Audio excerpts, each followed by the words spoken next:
We will discuss each of the, is it 6 measures, and then we will conduct TWGs so that upon assumption on May 4, within the 3 weeks or 1 month, I hope I can sponsor all, being pressured, so that we can enact it all into law within the year before the budgetary process in October. That's ambitious, right? But we can. Yes. This is the chair, a group is, ay, Tirso, discipline, right? The Ilocano discipline and CSW. I didn't see you when I entered. Kakaupo mo lang. Yes, yes. I apologize that I'm up here. I really don't like the way, I want to see you on the same level, right? But this is the position they've asked me to. So allow me just please to welcome all of you to our committee hearing on the Commission on Higher Education. And perhaps the secretary can read into the record the presence of everyone today. Let me just read the measures. The governance of local universities and colleges, the governance of state universities and colleges, SUCs and LUCs, strengthening of the CHED Charter, strengthening of TESDA Charter, the establishment of the Philippine Professional Standards and Quality Assurance System, and the establishment of the Presidential Merit Scholarship. So given the scope of these proposals, the committee will focus on a general discussion of key policy directions. We will hear from EDCOM on their comments on the 6, and it's free for all, those, whether it's PASOK or CHED or TESDA, all agencies may raise your hand, please, and comment on any and all. And may I request Ms. Clea Nava, our ComSec, to read into the record the presence of everyone. So after that, I will just read each and every bill or the gist and what it means. Then I will listen to the EDCOM presentation. Thank you. Thank you, Madam Chair. We would like to acknowledge the presence of our distinguished resource persons.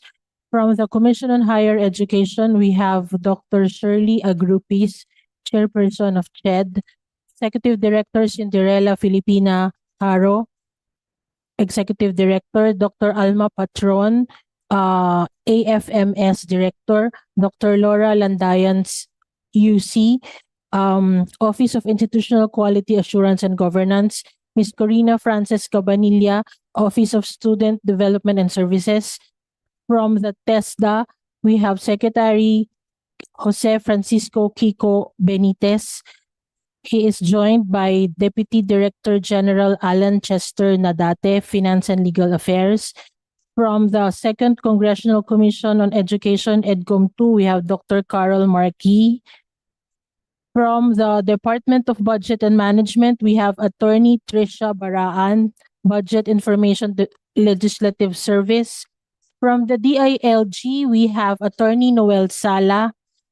From the Department of Economy, Planning and Development, we have Mr. Arthur Philip Sevilla, Supervising Economic Development Specialist.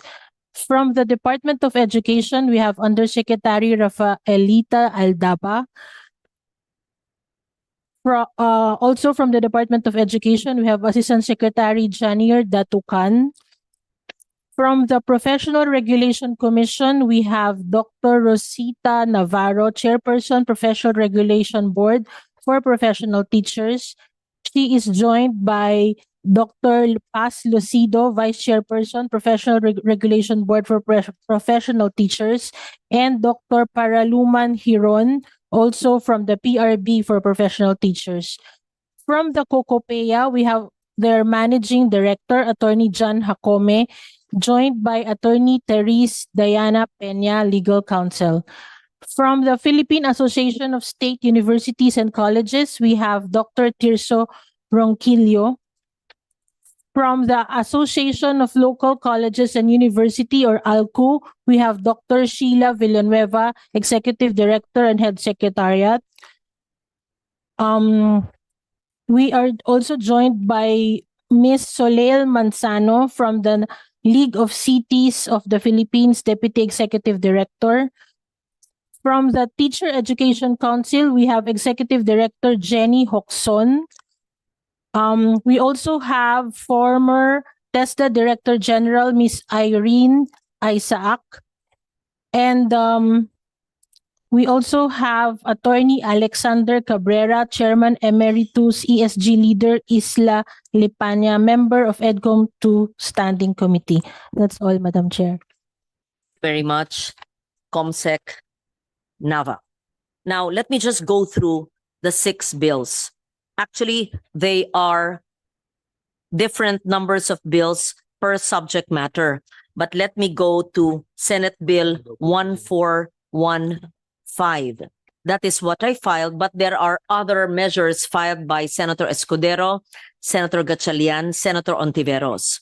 So what is this first bill we're discussing? The proposed Local Universities and Colleges Governance Act. It seeks to prescribe mandatory nationwide guidelines for the establishment, the operation, conversion, and quality assurance of all LUCs. That is, public higher education institutions created and funded by local government units. And this bill establishes the minimum requirements that LGUs must satisfy before creating an LUC.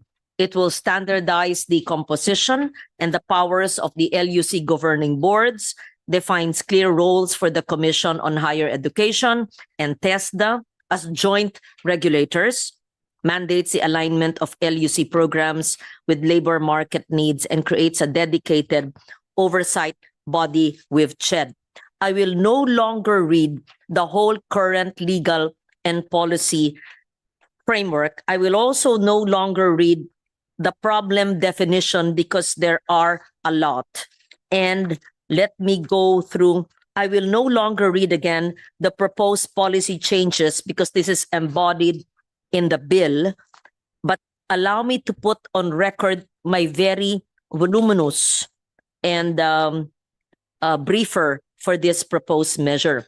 I have many questions for this, but I just wanted to put in perspective each measure that we are discussing today. Now we go to the next.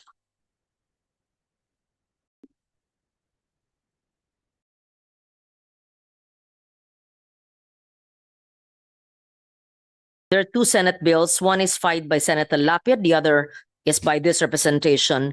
And we know that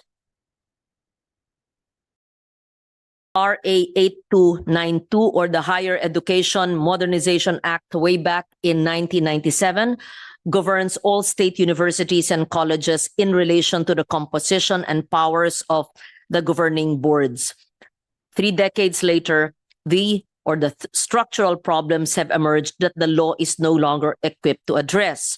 So CHED is simultaneously a regulator and a regulated entity. So hopefully these bills, which is amending the Higher Education Modernization Act of 1997 to strengthen the governance of state universities and colleges by revising the composition and powers of their governing boards, clarifying the role of the Commission on Higher Education, and granting differentiated autonomy, will address this problem. There's also the issue of governing boards lack defined roles and preparation.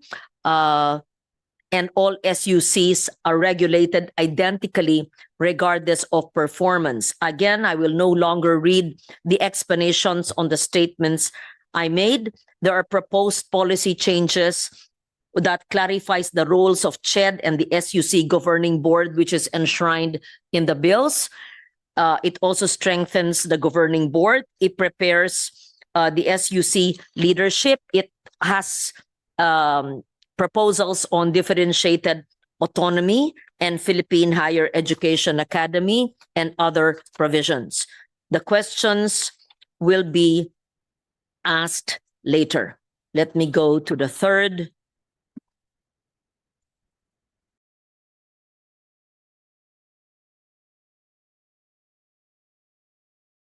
This is the Higher Education Development and Innovation Act.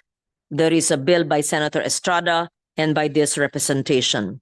So 1427, it proposes the complete repeal of 7722 or the Higher Education Act of 1994. Its replacement with a comprehensive new law, the Higher Education Development and Innovation Act 2025, last year pa na-file ito. The bill enacts an entirely new governance framework for the Commission on Higher Education, the primary government agency responsible for regulating, supervising, developing the country's colleges and universities.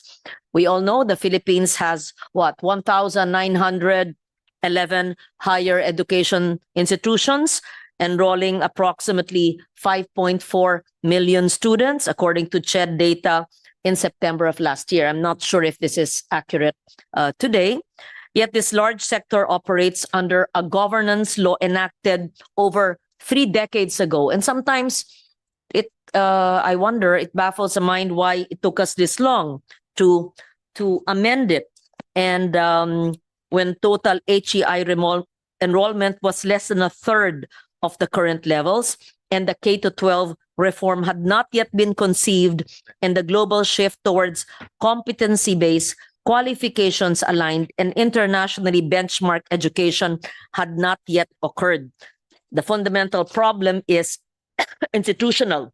CHED's legal mandate has not kept pace with the sector's growth, diversification, or the policy commitments the Philippine government has made in subsequent decades. I would like to thank Senator Gatchalian, chairman of the Finance Committee and former chair of the Higher Education Committee, an expert in all of this. I'm happy that your join is here. And maybe after I leave at 3 o'clock, if you may want to continue this as chair, I can yield to you. But one thing is sure, whatever we pass here will be funded because he is present today. Right? Okay. Yeah. So thank you very much, Senator Sherwin. Would you like, after my statement, would you like to read an opening statement? We have 6 bills which are being discussed here. As I said again, I will not go into each and every provision, and there are loads of proposed questions which can be answered today and or in the technical working group. Let me go to the next measure. The TESDA Modernization Act. So there are 2 bills, Senator Villanueva, 1449, and this representation 1413. What does it do? It proposes to comprehensively replace 7796, the TESDA Act way back in 1994. The bill seeks to update the legal architecture governing the TESDA to reflect over 30 years of institutional expansion, economic change, and the new legislative mandates that have accumulated since 1994 without a corresponding charter reform. So what does it do? The bill will restructure the governance of TESDA, including the replacement of the TESDA board with a board of advisors. It will upgrade the rank and the functions of the Director General. It will expand the internal structure of the TESDA Secretariat with new offices covering enterprise-based training and community skills development. It will formally incorporate new qualification types into TESDA's mandate. It will strengthen alignment between TESDA, the CHED, and the DepEd, and reorient TESDA Development Fund to support industry TVET boards and to mandate impact evaluation for scholarship programs. I think that's very important to see to have impact evaluation for all the scholarship, because we are able to fund a lot of scholarships and sometimes we don't know whatever happens. Again, I will no longer go point by point per provision, although I have here a lot of comments. And after the TESDA bill, for which we will ask questions later, Let me proceed to the next measure. Dami nitong notes. Okay, the Philippine Professional Standards and Quality Assurance System Act. It's only one bill filed, and what is the purpose? It establishes the Philippine Professional Standards and Quality Assurance System. The core purpose is to create a permanent, legally binding coordination architecture among the three agencies that govern tertiary education and professional qualification in the Philippines. What are these? CHED, TESDA, and the Professional Regulation Commission. So I don't need to explain what these three government agencies are, but I just wanted to state that the bill proposes to resolve the overlaps through three new institutional mechanisms: a board of program standards, which is a joint decision-making body composed of the heads of CHED, TESDA, and PRC as co-chairpersons, together with the secretaries of DepEd, DOLE, and DepDev. Second, a program standard secretariat, a permanent technical and administrative support body attached to CHED, and the Skills and Standards Harmonization Council, a multi-sectoral advisory body organized by discipline or sector that brings together representatives from higher education institutions, tech-voc institutions, industry, and professional regulatory boards. Again, I will not put into the record the current legal and policy framework. We all know that. And the gaps and ambiguities in the existing law, I will hear that from you if you want to put it into the record later. And the last measure, which we will be discussing today, would be the Presidential Merit Scholarship. It institutionalizes the Presidential Merit Scholarship Program and appropriates fund. It is good that we have this, but earlier we were discussing, would it be confusing because we have tulong-dunong, we have different names of scholarships. So baka, ina naman, ang dami natin pinapangako, tapos mako-confuse sila, saan ba sila, sa tulong-dunong pa sila, o sa Presidential Merit Scholarship. So gusto ko marinig sa inyo, it doesn't mean just because Senator Zubiri filed it or the chair filed it, that it's good, ha? Kung ayaw nyo, sabihin nyo, and you would know what's best. So this seeks to institutionalize a national merit scholarship for academically exceptional senior high school graduates who also demonstrate financial need. So I'll no longer delve into the details of this bill. It is assumed that everyone present here should have reviewed the measures that we are discussing. Having said that, I would like to recognize once again my esteemed colleague, Senator Gatchalian. Would you like to make an opening statement based on these bills that we are discussing? Thank you. Thank you, Madam Chairman. Madam Chairman, for today's hearing, I filed a bill, and this is the my bill is Senate Bill number 623, an act prescribing mandatory guidelines on establishment and operation of local universities and colleges. And the reason for this, Madam Chairman, is to have a framework and some form of regulation to all of our local universities and colleges. The LUC category in the higher education institution is the fastest growing category among all the LUCs. And right now, we have the SUCs, we have private, we have LUCs, and LUCs is the fastest growing. Right now, we have 170 LUCs operating across the country. And in my opinion, the LUCs play a very important role in delivering education to our local level, to our local government, to our local jurisdictions, and they cater to the poorest of the poor. No? In my experience as a former mayor, nakita ko yung mga estudyante ho natin, ito yung pinakamahihirap na ultimong pamasahe, nahihirapan silang bayaran ng pamasahe. So they would rather study locally, no, in a local university or college.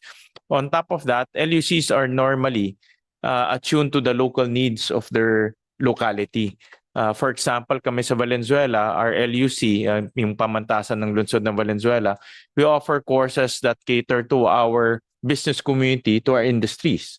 Because Valenzuela is largely an industrial town, so our courses cater to the business community, the industrial entities in Valenzuela. Nag-offer kami ng engineering, accountancy, business.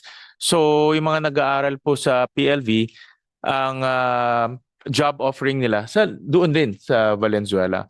However, looking at the latest data, out of the 170 LUCs, 59 lang or 101 ang may institutional recognition, 59 ang walang institutional recognition. So, in other words, we are now encountering issues of quality.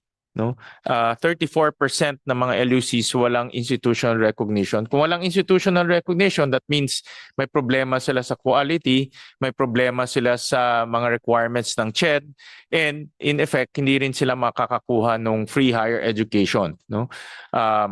So, what we aim to do is to have a framework for the establishment of LUCs. Hindi natin pipigilin sila. We'll encourage the establishment of LUCs, but we will make sure that from the onset, of quality na sila. No? Meaning they will now be required to follow the CHED regulations from the onset. Ngayon kasi nangyari, establishment muna bago CHED regulation. So babalik ta rin natin.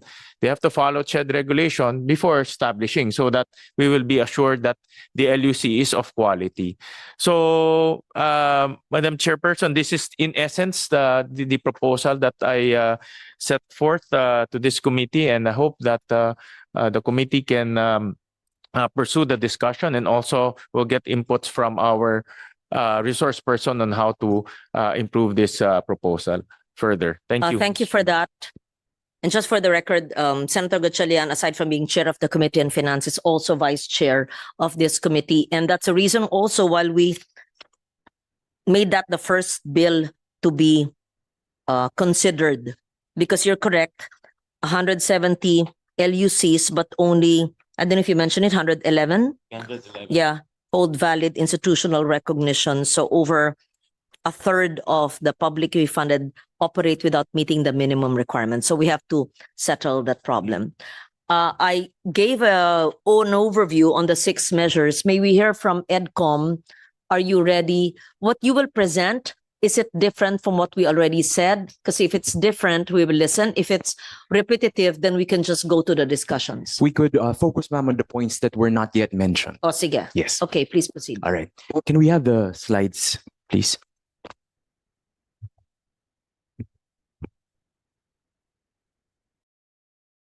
Sige. Good afternoon, Madam Chair, and to our commissioners, both Senator Lauren and Sen Win as co-chairs and commissioners of EDCOM 2. Next slide.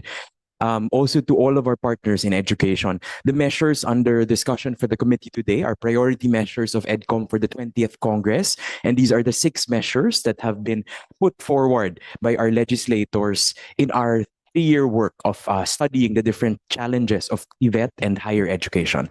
Next slide. This is also born out of the 3 researches that were published in the last 3 years concerning TVET and higher education, which I believe many of you have also seen and reviewed. Next slide. Just to focus on the bill on the governance of LUCs. Next slide. As just to reiterate the point of Senator Win, that yes, the fastest growing, both in terms of number of institutions, but also in terms of number of students, is in the LUCs. Next slide. Next slide. But we would like to highlight one thing. Next. That when you compare the program offerings of LUCs, SUC main campuses, and SUC satellite campuses, there are practically no differences in terms of the program offerings, meaning to say the differentiation that we would have desired in a higher education system that ensures diverse program offerings, given their respective clientele, mandates, and differences in terms of the mandates and missions of these institutions. What we are seeing, even with private HEIs in the last 30 years, is a homogenization of program offerings, all focusing on teacher education, despite the lack of many professionals that we are seeing we suffer from as a country, as well as business administration. For SUCs, main, satellite, and LUCs, ang top offering, eduk at saka business ad. Pagdating po sa healthcare, pagdating sa agriculture, kulang na ng offerings despite many vacancies across the country for very specialized skills across disciplines and industries. Next slide. We also tried to resolve one issue that has constrained many LUCs. Pag tinignan po natin ang salary grades ng mga LUCs, ibang-iba yan from SUCs kasi discounted po ang rates nila. Totoo naman. Kung ang SUC po, 100% ng SG12 to SG14, pag instructor ka sa isang LUC, 65% lamang yan. Ibig sabihin, you are trying to hire the same professional with the same credential, but you can pay less because you are an LUC because of the current structural challenges faced by LUCs that have not been resolved through legislation. Nag-iiba pa po yan, lalo na for municipalities. If you are a first class, you can pay 90% of the rate of an SUC. If you are in a fifth class, 70%. So it becomes a vicious cycle that the poorer you are, the less able you are to recruit good faculty and therefore less quality education. And so it is a vicious cycle of poor quality because to begin with, you are in from a poorer LGU income class. And this is really the challenge that we are facing also. And this felt by many of our LUCs. Next slide. I highlighted in neon those that we wanted to highlight today, that the only law that really governs the creation of LUCs is, apart from BP 232, is the Local Government Code of 1991, which is again almost 40 years old.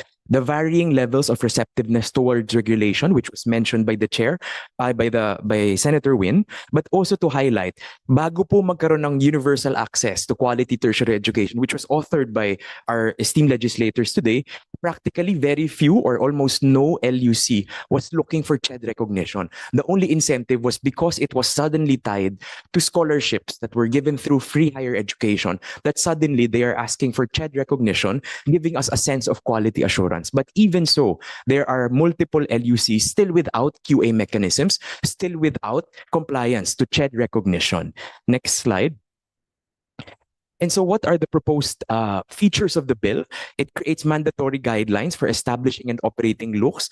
Uunahin yung pagiging compliant sa CHED standards kaysa create agad, comply later. It formally provides also TESDA oversight functions because if you look at in the landscape study that was done by EDCOM, if you look around the world, these are essentially also community colleges that are supposed to also offer TVET programs on higher skill training. But because we have tried to just duplicate what SUCs were already offering, pare-parehas na po tayo ng offerings, walang differing levels in terms of skilling qualifications. Yung mga LUCs, kahit na hirap mag-offer ng PhD, magbibigay pa ng PhD, mag-offer din ng PhD para maging university. We are also proposing the creation of a division in CHED to be named the Local Universities and Colleges Affairs Division because palaki po ng palaki at padami ng padami pero walang dedicated people ang CHED to really support the LUCs both in a regulatory but also in a developmental way to cater to their very unique needs. Next slide. It also prescribes the composition and powers of the LUCs governing board, which is similar to all proposed measures in the House and in the Senate in terms of providing standard leadership and governance in LUCs. And also it encourages LUCs to prioritize the offering of stackable credentials in TVET and higher education, which is consistent with our directions in ladderized education, Philippine qualifications framework, and most recently the lifelong learning law. And so the proposed measures, which was filed by our chair today, really captures all of these findings and provides solutions so that we are able to update the governance of LUCs, able to carve out a specific niche that is a felt need of many students and communities nationally, and also provide real quality assurance and governance for our LUCs towards sustainability. Thank you, Madam Chair. This is for the LUCs. I think you can give your comments to all already because I did a clean sweep of the 6. All right. Will do, ma'am. Thank you. Next slide. On proposed amendments to RA 8292, this is the SUC Modernization Act of 1997. Ito po ay anak din nung unang EDCOM noong 1993 na ibatas noong 1997, providing the similar structure and governance for the SUC boards. Next slide. In our consultations with PASOK, and they are here to also provide further inputs. These were the issues that we were sense that the EDCOM sense needed to be addressed. One is to provide differentiated autonomy, and how is that defined? It is for CHED to provide SUCs with a framework for differentiated autonomy, granting increasing levels of self-governance to SUCs that are able to meet national standards on three aspects: quality, accountability, and relevance. And autonomy is operationalized in three manners: academic management, fiscal management, and administrative affairs. Bakit po ganito? In the EDCOM hearing on RA 8292, ang lumabas po yung mga ibang SUCs hirap na hirap kasi sometimes even basic approvals goes all the way to the CHED office for signature. Hindi sila makaakto kahit sila naman kaya naman nilang i-handle in their own capacity. And so we are not saying give everyone automatic autonomy. We are saying those with the track record of delivering quality, give them increasing or progressing levels of autonomy so that then they could truly innovate without really being fitted into one-size-fits-all structures and policies. It also provides mandatory certification for board members. Bakit po ganito? Ang sabi po ng mga SUC presidents nung in-interview po namin at nagka-survey, minsan daw po ang pinapadala ng mga ibang legislators, pag may representatives or ng iba't ibang mga offices, kung sino lang yung mapapunta ng meeting, yun na yung uupo. Minsan, hindi naman naiintindihan ano ba yung issue sa higher education? Ano ba yung role nila as a representative of that legislator or representative of that office? Dito po nililinaw, yes, parehas pa rin. Legislators will have ex officio representatives, but all the representatives will need to go through mandatory certification so they know actually what their roles are and that they are empowered to be able to contribute substantively in those discussions. Naglagay din po dito ng Philippine Education Academy or Leadership Academy, which only institutionalizes current efforts of CHED to work with the Development Academy of the Philippines for proper succession planning, leadership training of potential leaders and presidents of our SUCs, because we can't plan pag nandyan na, pag may vacancy na or parating na ang vacancy. Dapat it is sustained in terms of looking for potential leaders and investing in them. Next slide. In terms of the proposed amendments to the CHED and TESDA charters, next slide. We also want to highlight that both charters were products of the first EDCOM review and recommendations, which is now 32 years old. Yung iba dito kasing tandanan ng CHED at TESDA in terms of age, yung iba dito bata pa nung naipasa ito. Pero matagal na po masyado at kailangan ng i-update kasi iba na po ang pangangailangan ng panahon ngayon. Next slide. Actually, CHED was birthed because of the EDCOM 1 finding before that we now need to allow DEX, which is since become DepEd, to focus on basic education because we were already facing a big challenge on literacy. Sabi nila, ihiwalay natin si DEX, tanggalin natin yung culture, yung sports, tanggalin natin yung TVET and higher education para yung basic ed, makatutok sa basic ed, para yung literacy problem natin ma-resolve. And yet, 32 years after, we are still faced with the same situation, problematizing literacy, but also still figuring out so what has then improved since the creation of CHED and TESDA. Next slide.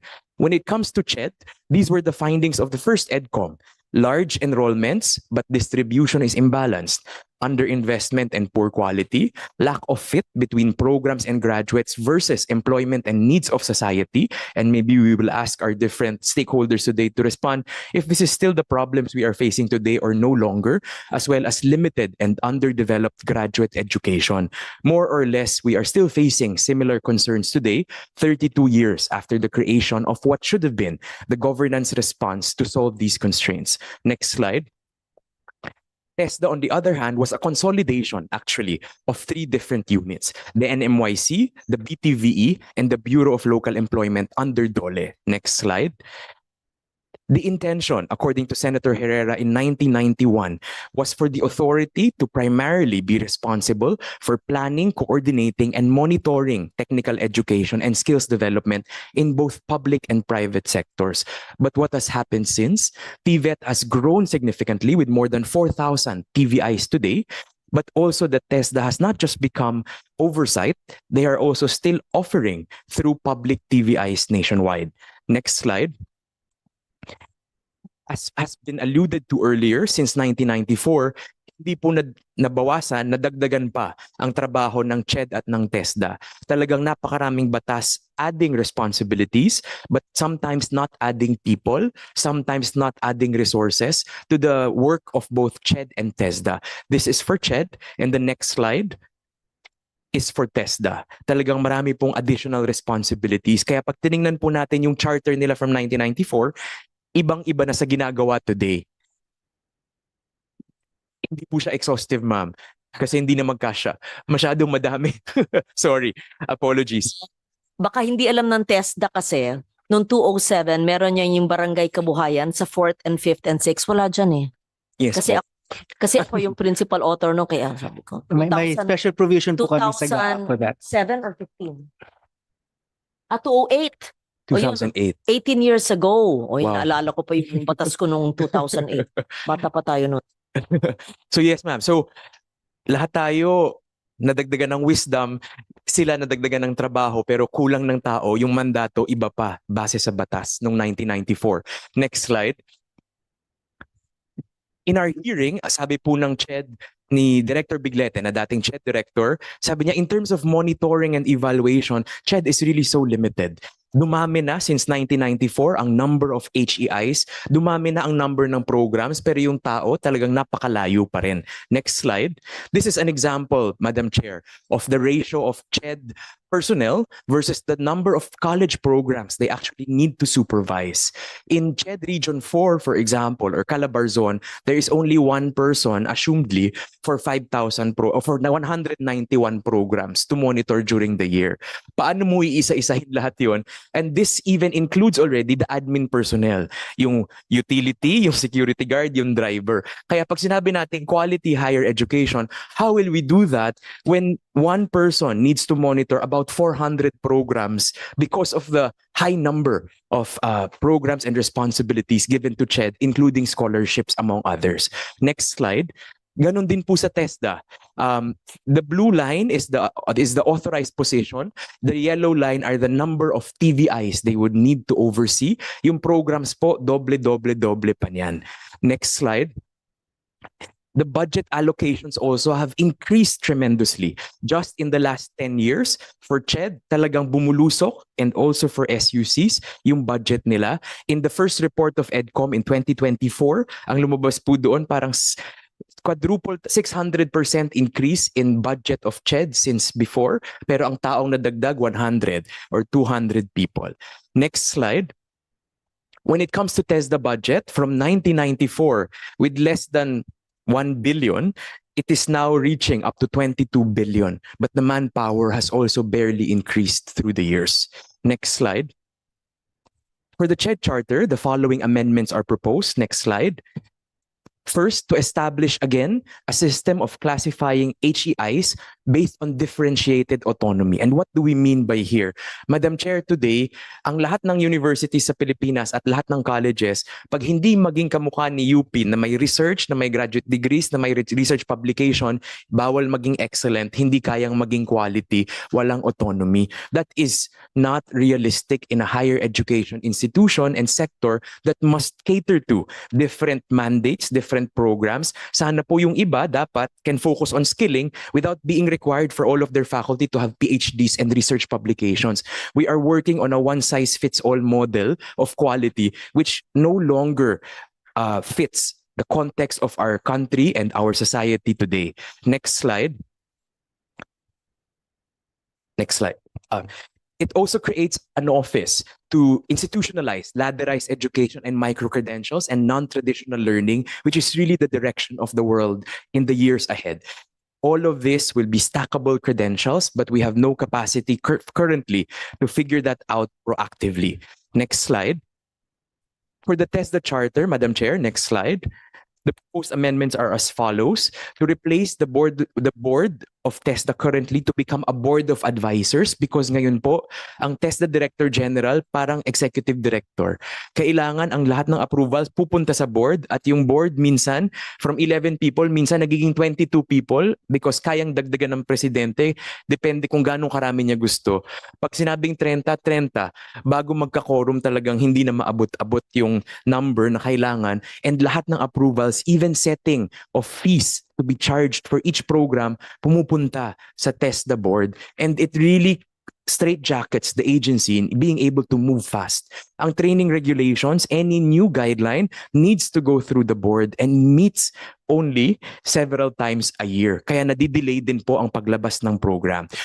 It restructures the TESDA Secretariat to add an office for EBET and also for community and local skills development. And it also formally again devolves the responsibility of community-based technical education to LGUs, consistent with the findings and recommendations of the first EDCOM. Next slide. Next slide. The next item, ma'am, is the Philippine Professional Standards and Quality Assurance System Act, which is a long word to say something that is actually revolutionary. Next slide. There are 45 professional boards laws in the country governing 46 boards and college programs. Ito po, lahat ng mga boards na create in the last decades. 11 were passed before CHED, 34 were passed after CHED. Meanwhile, the CHED Charter authorizes CHED to set minimum standards for curriculum, for faculty qualifications, and for facilities. But what we have found is if you review all of these laws for dentistry, optometry, nursing, lahat po, 9 laws actually describe and put in the law, written in stone, program length, structure, facility requirements. May mga batas po na nakalagay 50 beds pero 1950 pa po sinet yung batas. Hanggang ngayon 50 beds kasi hindi pa rin po mabago dahil yun yung nakasulat more than 50 years ago. 36 professional laws are also so restrictive, detailing what exact topics the licensure exams should cover. And what is the challenge? Kung kailangan nang magbago yung curriculum kasi iba na yung needs ng profession, hindi sila makapagbago because the law explicitly states what the topics should be. So kung 1970s yung topics, hindi pwedeng baguhin ngayon kasi matagal nang naisulat sa batas. And 16 set minimum guidelines for field practice hours which CHED cannot change.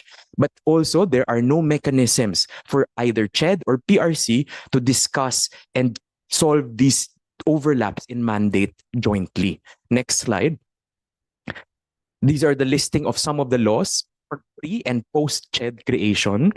Next slide. And these are some examples. In the optometry law of 1995, nakalagay doon at least 6 years. And therefore, if CHED suddenly desires 5 years na lang and 5 months, bawal. Kasi nakalagay sa batas 6 years. So kahit sabihin ng CHED, bawasan na natin because may K-12 na, hindi pwede. Kasi 6 years nakabatas. The same with dentistry. 2-year certificate in dental hygiene. Pag sinabi po ni TESDA na kaya yan ng 8 months, hindi pwede. Kasi nasa batas 2 years. Next slide. Kaya po dito, Madam Chair, bumabalik yung question ng mga ibang legislators na bakit hindi nabawasan yung program duration ng mga courses post K-12? In some programs, hindi po pwede kasi may batas. Some of the laws go as far as detailing. In nursing, for example, faculty must be licensed nurses, 1-year clinical experience, member of an accredited board, and a master's degree in nursing, education, or related health field. Napakahirap pero walang mababago si CHED kasi nakasulat na yan sa batas. The same for guidance and counseling. DepEd has 4,000 vacant guidance counseling positions, but the law is explicit that before you can even take the boards, kailangan may master's degree ka in guidance and counseling. And there are so many regions in the country without a single provider of masters in guidance and counseling. Next slide. And so what does the proposed bill put forward? To create a board of program standards that would allow CHED, TESDA, and PRC to jointly review, unify, update, and address redundancies when they so arise. Next slide. It establishes also skills and standards harmonization councils that puts together professional board members, technical panels, and industry board members so that these are all aligned jointly instead of in silos. Next slide. And just to highlight, Madam Chair, that the bill also in the ongoing developments in the House will include a special line or a transitory provision or repealing clause that repeals very specific provisions of the 45 laws that are contrary to the mandates of CHED and TESDA, which actually empowers them to dictate or identify what those guidelines should be in terms of faculty qualifications and facilities. Finally, Madam Chair, the Presidential Merit Scholarship Act, next slide. Just to say that we feel that it is a high time to invest in our best and brightest talent, but only if we could make sure that they are filling very specific needs of our country. In the EDCOM final report, we have identified some programs where there is a dearth of professionals across the country and in many regions, especially in Mindanao, for all of these programs. As long as the Presidential Merit Scholarship is able to channel our best talent to the most competitive programs in these areas, then we are helping serve our country, fill our need while fulfilling their potential. Salamat po, Madam Chair. Thank you very much. Very comprehensive, as always. May we hear from Dr. Shirley Agrupis, and you may comment on Bill 1 to the last bill. If you want to skip, that's fine. Which of the 6 measures are you passionate about, which you think we must prioritize, but actually we intend to pass all if everyone agrees? Then we can hear from Dr. Ronquillo of PASOK, and then the others as well. Thank you. And Sec Benitez. Yeah, thank you very much, Honorable Chair of the Higher and Technical Committee in the Senate, and of course the Chair of the Finance. Magandang hapon po sa inyong lahat. On behalf of the Commission on Higher Education, kami po ay nagpapasalamat sa ating mahal na senador para sa inyong patuloy na tiwala at suporta sa komisyon at sa pagsusulong ng kalidad, access at kahusayan sa ating higher education system. Kami rin po ay nagpapasalamat sa aming frenemy sa trifocal education system for boldly and honestly and sincerely defining the gaps and perfectly defining also the recommendation that we need to address. The measures before us today, strengthening the CHED Charter, enhancing SUC governance, institutionalizing LUC governance, and advancing the Presidential Merit Scholarship Program are both timely and central to our priorities in the Commission under the CHED Achieve agenda. Hence, CHED supports these reforms as part of building a more coherent and accountable higher education system. At the same time, we underscore that governance reforms must uphold core standards, particularly in leadership qualifications, clear institutional roles, and effective oversight to preserve the integrity of our institutions. For SUCs, we support a more unified governance framework while ensuring that board structures remain efficient and leadership standards remain strong. For LUCs, we strongly advocate for a standards-based pathways to institutionalization where establishment, program, offerings, and access to public support are anchored on demonstrated capacity, compliance, and quality assurance. Kami po ay nagpapasalamat sa strong recommendation ng EDCOM 2 na baliktarin ang procedure that before a local government unit will bring their proposal to the legislators, it should pass through the evaluation and the recommendation of CHED. We likewise thank our honorable senators for supporting the vision of President Ferdinand R. Marcos in expanding opportunities for deserving students through the Presidential Merit Scholarship Program. We have already created an online platform. We already approved the guidelines of implementation adhering to the recommendation of EDCOM, giving priorities to the EDCOM priority programs. And we developed an equation to make sure that the slot should be equitable across regions where they produce senior high school, Honorable Chair. Guided by the TED agenda, we remain committed to higher education system that is accessible, globally competitive, and responsive to national development. We have summarized our specific comments to the different laws. If this is my last chance to really bring to the tables to enhance our stand, we submitted to Senator Lauren, and if the time permits, I would just like to manifest a special section which I think it was just a failure on our side because I signed already our recommendation, but I want to focus on Section 5 and Section 10. Honorable Chairs. 772. Yeah, the law that strengthened the power of the higher education institution. The Section 5, the term of chair and commissioners, it is very explicit. And thank to the Congress that they retain the 4 years term of chair and commissioners, renewable for 1 term. However, in the transitory period, it states a 6-year automatic term. So I express the reason why I oppose the 6 years automatic transitory term. So it is my request that we should maintain the 4-year term subject to the Section 5 in the proposed bill. Also, Madam Chair, I would like also to manifest in Section 10, kasi naisulat na noon dito and I signed it, that the term of the Secretariat and Executive Director should be aligned to the term of chairperson and commissioners. It should not be immortal.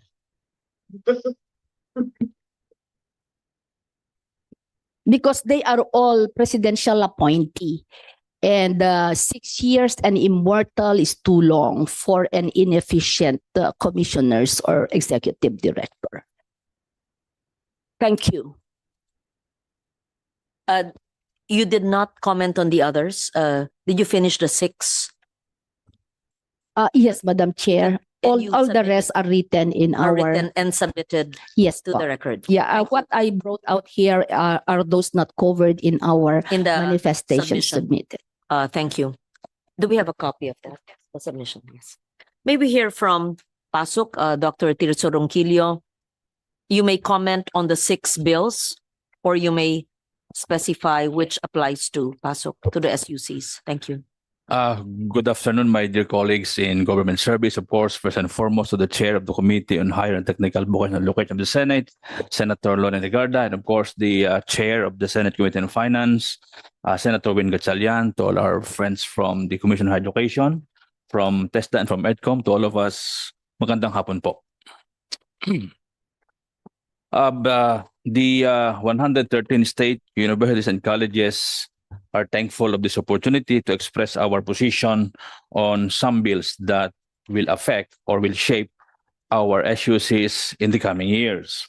There are 6 bills, but I will be highlighting only some points which we feel needing some emphasis. Well, we have submitted our position paper to the Office of the Good Chair. Now, maybe on the Senate Bill 1036 and Senate Bill 1427 on strengthening the Commission on Higher Education, repealing for the purpose Republic Act number 7722, otherwise known as the Higher Education Act of 1994, and for other purposes. Well, some of the position of PASOK were highly clarified or presented by our ED of EDCOM 2, Dr. Carol Marquis. Now, I will just be mentioning some of the position of our association. On Senate Bill 1036, PASOK recommends that curriculum oversight be clearly defined as outcomes-based and non-prescriptive, ensuring that academic institutions retain authority over curricular design. Now, on quasi-judicial and enforcement of powers, PASOK expressed our reservation on giving CHED quasi-judicial powers. As presented by the ED of EDCOM 2, CHED needs a lot of support in terms of human resource. Imagine you have 200:1 ratio of staff as to programs being supervised. If we will give them this quasi-judicial power, it will it will definitely occupy the quality assurance roles of CHED. And I don't know if CHED will be similar to civil service after that. So we, just to avoid duplication or complication of possible assumption of roles with civil service, I think we believe that CHED, just to increase the quality of higher education in the Philippines, should focus on safeguarding quality. Sa totohanan po, ang dami nga ng kulang ng staff ng CHED in different regions as presented by the figures of EDCOM. And I think that should be the focus of our new law. Now, I, of course, thank EDCOM for supporting the differentiated autonomy. I think that is, those are words of PASOK in some of our EDCOM deliberation. And I thank EDCOM and even CHED for considering that differentiated autonomy. That as we experience, the one-size-fits-all approach is no longer applicable. We should understand that SUCs now, as we have 113, come in different sizes, maybe in different shape, and in different mandates. So a one-size-fits-all formula is illogical. Also, if we may note, the current SUC labeling criteria, which is being adopted, use the one-size-fits-all, which I think the differentiated autonomy and typology-based approach will address such a dilemma, if I may say. Now, on explicit safeguard institutional autonomy and academic freedom, affirm the independence of SUCs and ensure that CHED's reasonable supervision remains within policy standards and oversight functions without extending to institutional management and operational decision-making. A shift towards outcomes-based and enabling regulation, I have seen in the presentation of EDCOM ED on the self-governance. And I think our SUCs must be given more on self-regulation or self-regulation or self-governance, but there must be checkpoints. After some years, they must be evaluated, monitored, and I think CHED must be more on monitoring and really supervising our SUCs in terms of outcomes. Now, institutionalized coordinated governance and stakeholder participation. We recommend that the current bill should strengthen interagency coordination and stronger representation of SUCs in policy formulation that affect our sectors. A provision may be included for the creation of formal advisory or consultative body with representation from PASOK and other stakeholders.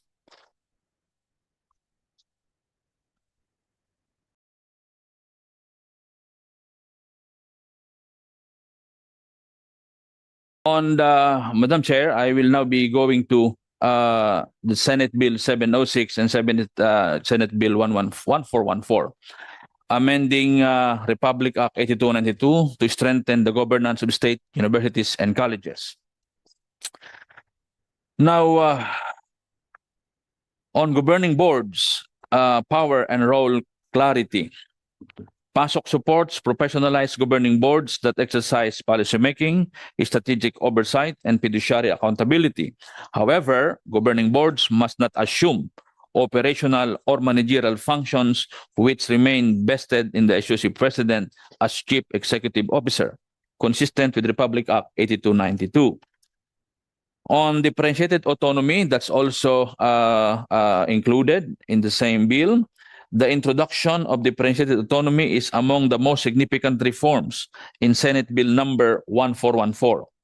PASOK strongly support this approach as it recognizes institutional diversity, encourages performance-based governance, and reduces the one-size-fits-all approach. Now, on the representation of non-teaching personnel in the governing board. The inclusion of a non-teaching personnel representative in the governing board of state universities and colleges is supported by PASO, provided that such representation is institutional in character and not sectoral. Now, the number of prominent citizens in the governing board. The proposed amendments under Senate Bill number 706 and Senate Bill number 1414 increase or modify the number of prominent citizens in the governing board of state universities and colleges without articulating a clear policy rationale for the proposed number. Currently, we have 2 seats for the prominent citizen or the private sector. Why 2 prominent citizens are sufficient? PASOK submits that 2 prominent citizens are sufficient to achieve the intended governance objectives for the following reasons: adequate external balance without overrepresentation, preservation of academic character and internal balance, governance efficiency and decisions quality, and absence of demonstrated governance failure. Now, on TESDA Director General as co-chair in Polytechnic and Technological Universities, we recognize and respect our Director General, Secretary Kiko Benitez. Okay.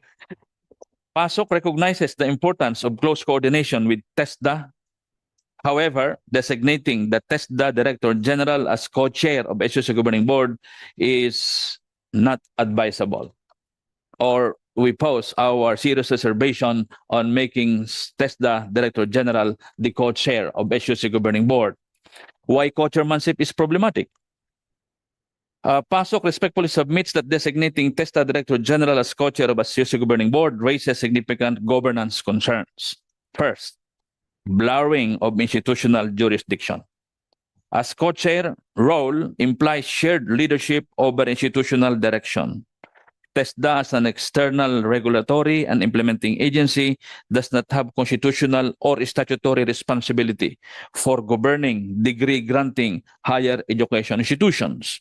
Co-chairmanship risks subordinating university governance priorities to a sectoral mandate not fully aligned with higher education objectives. Second, conflict with the role of the SUC president. Under Republic Act 8292, the SUC president is the chief executive officer of the institution. The chair of the governing board provides strategic oversight, not executive control. Introducing a co-chair from an external agency risks creating dual centers of influence over institutional leadership, undermining the authority and accountability of the SUC president, generating ambiguity as to who sets strategic direction and who evaluates executive performance. This structure weakens rather than strengthens accountability. On qualification of SUC president, policy issue, whether allowing a master's degree as the minimum academic qualification for appointment as president of a state universities or colleges is strengthened or weakens SUC leadership. PASOK respectfully submit that lowering minimum qualification to a master's degree raises significant institutional and system-wide concern, particularly for universities.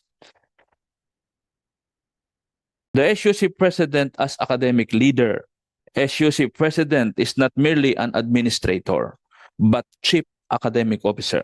It must be emphasized, or it should be emphasized, that in charters of state universities and colleges, the president acts as the chairman of the academic council. In the deliberation, he should steer the council into the substance of every academic programs or programs presented in the council.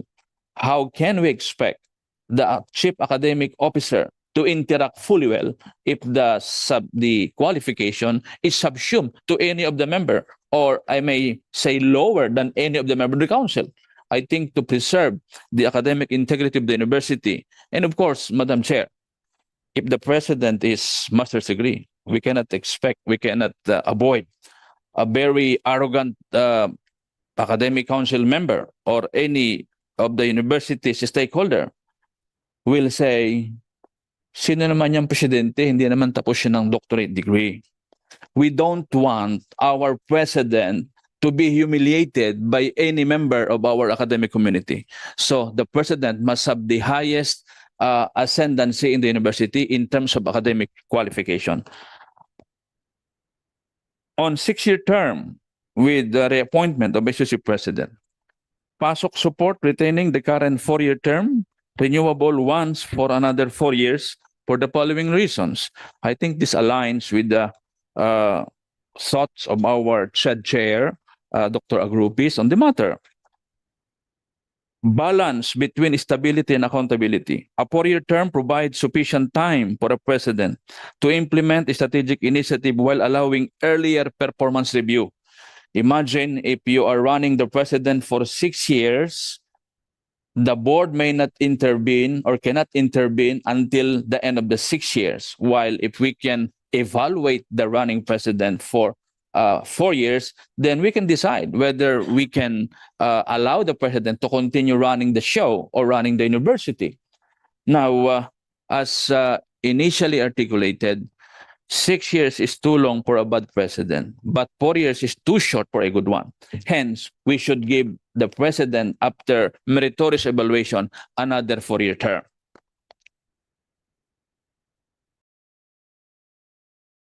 On transitory limitation on presidential term following SUC conversion. On arbitrary and unequal treatment across SUCs, recent legislative and charter developments reveal inconsistent treatment of incumbent presidents, where some are allowed 2 terms post-conversion, while others are limited to only 1 term.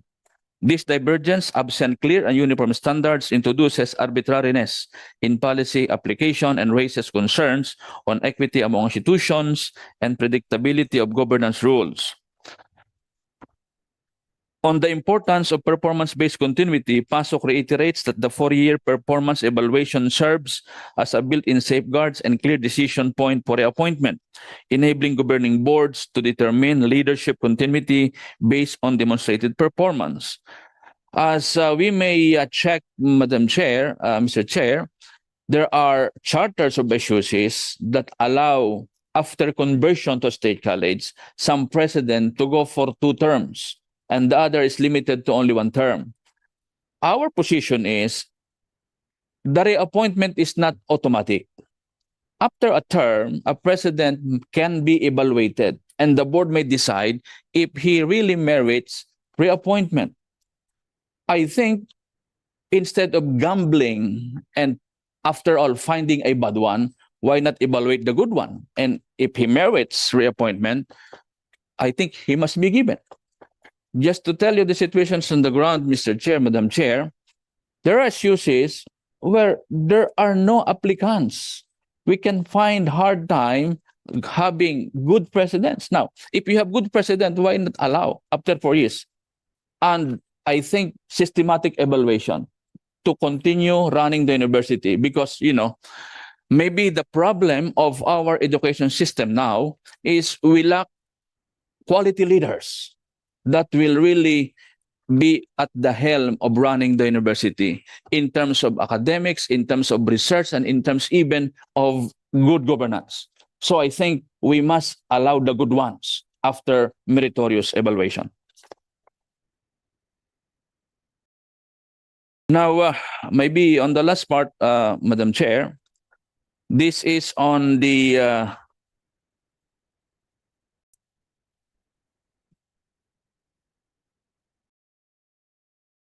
limited and express supplementary application. I think this is a language pertaining to how national universities must be regarded. The act should apply to national universities and SUCs with special charter only insofar as provisions are not inconsistent with the respective charters. In case of conflict, the special charter must prevail. Respect for differentiated autonomy, national universities, and special mandate SUCs should retain governance arrangements appropriate to their national role. Higher levels of autonomy commensurate with mandate and capacity, and charter-based authority over internal organization and leadership. I think the reason why we allow or we accord that designation or recognition to a state university in national character, they can be entrusted of those autonomy, whether fiscal or institutional. Now, PASOK suggests this language. This act shall apply in supplementary manner to national universities and SUCs with special charters or mandates, only insofar as its provision are not inconsistent with their respective charters. In case of conflict, the special charter shall prevail. Such institution shall enjoy a higher degree of academic, administrative, and fiscal autonomy. Harmonization with CHED standards shall be facilitative and shall not diminish or override their charter-based powers, governance structures, and institutional flexibilities established by law. So, Madam Chair, in terms of our comments in other bills, I think we have submitted to our office our position. Thank you. Thank you very much, Dr. Ronquillo. May we hear from Secretary Benitez? You may comment only insofar as TESDA is concerned, or on all the measures. We would welcome that. Thank you. Thank you very much, Madam Chair, for the opportunity to articulate the need. Before you proceed, we have the president of the LUCs online. I saw him earlier. I failed to recognize him. Dr. Arcega. Yes, thank you. Thank you very much. Yes. We proceed with Director General Benitez. Thank you. Thank you very much. I will, in fact, begin my statements with particularly the TESDA Modernization Act, and then proceed to make some comments on the other bills, but very perfunctory, I suppose.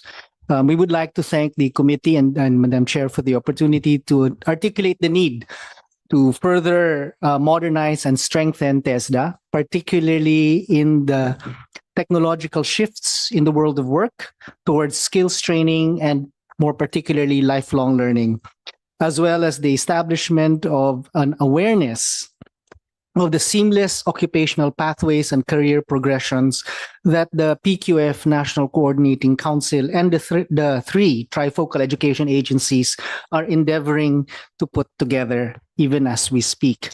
At the outset, we would like to express our full support both for this process and for all the measures actually being discussed, and also to highlight na mukhang tuhog-tuhog hunga naman talaga silang lahat. They are all somehow interrelated. The intention of the bill on TESDA is very clear: to modernize TESDA so it can meet industry demands and enhance the employability of Filipino learners and workers in a much more efficient and responsive manner, and one that goes with the modern world of work. For this modernization to be meaningful, it must be defined as a strengthening of systems through the reorganization and rationalization of functions and the improvement of facilities. While we remain neutral regarding the specific form that this reorganization may ultimately take, and leaving the decision of the status of TESDA to the wisdom of Congress, we recognize the timeliness of this undertaking under the Government Optimization Act. Siguro, I would also like to highlight na malinaw naman sa slides ng EDCOM na kulang po ang tao ng TESDA. Pero siguro sasabihin ko na rin na mas kulang ang tao ng CHED. Pareho po kaming kulang ng tao. Sa totoo lang. Historically, is it because DBM has not provided the plantilla positions? Yes, ma'am. Because you are provided but you're not able to fill it up because there are no qualified persons? Ang amin po, we are at around 90% filled. But we do have a problem with filling the plantilla positions with those specialists of TVET competency-based curriculum and processes and so on. So both po are true. Historically, TESDA has been burdened by structural contradictions, acting as regulator, provider, and assessor, which EDCOM 2 frenemy Karl Marquis described as being judge, jury, and executioner. To resolve this, the bill proposes transitioning the TESDA board into an advisory and recommendatory body. We would also, in addition, like to propose the establishment of actually an independent arm's length competency assessment and certification body for the agency to ensure quality assurance in TVET, foregrounding that this must need to be complementary, in fact, to the Philippine Standards System and Quality Assurance Act that is being proposed with the PRC and CHED. To ensure industry-led growth, the private sector must outnumber government representatives in the TESDA board. Furthermore, to ensure a right-sized bureaucracy that can also be with the changing nature of the agency's mandate over time to future-proof the processes. The Director General should have, we feel, the authority to determine the organizational structure and staffing patterns to create bureaus that reduce reliance, in fact, on contractual personnel.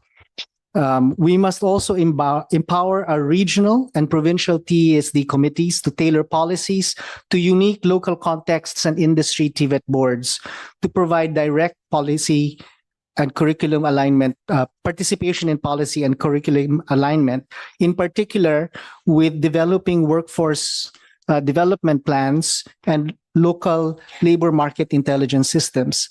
In fact, as part of empowering LGUs in both TVET delivery, as well as our eventual devolution, which is also in the bill.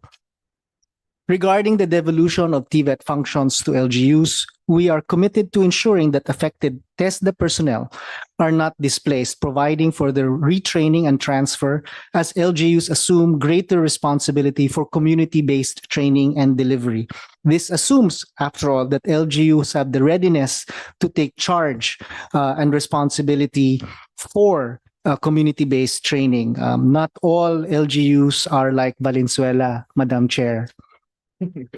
We finally propose a levy grant system administered by a dedicated corporation or even led by industry boards like that they have in the United Kingdom or in India, as well as to reorient the TESDA Development Fund, which EDCOM2 has consistently highlighted as both underutilized and under-resourced at the same time.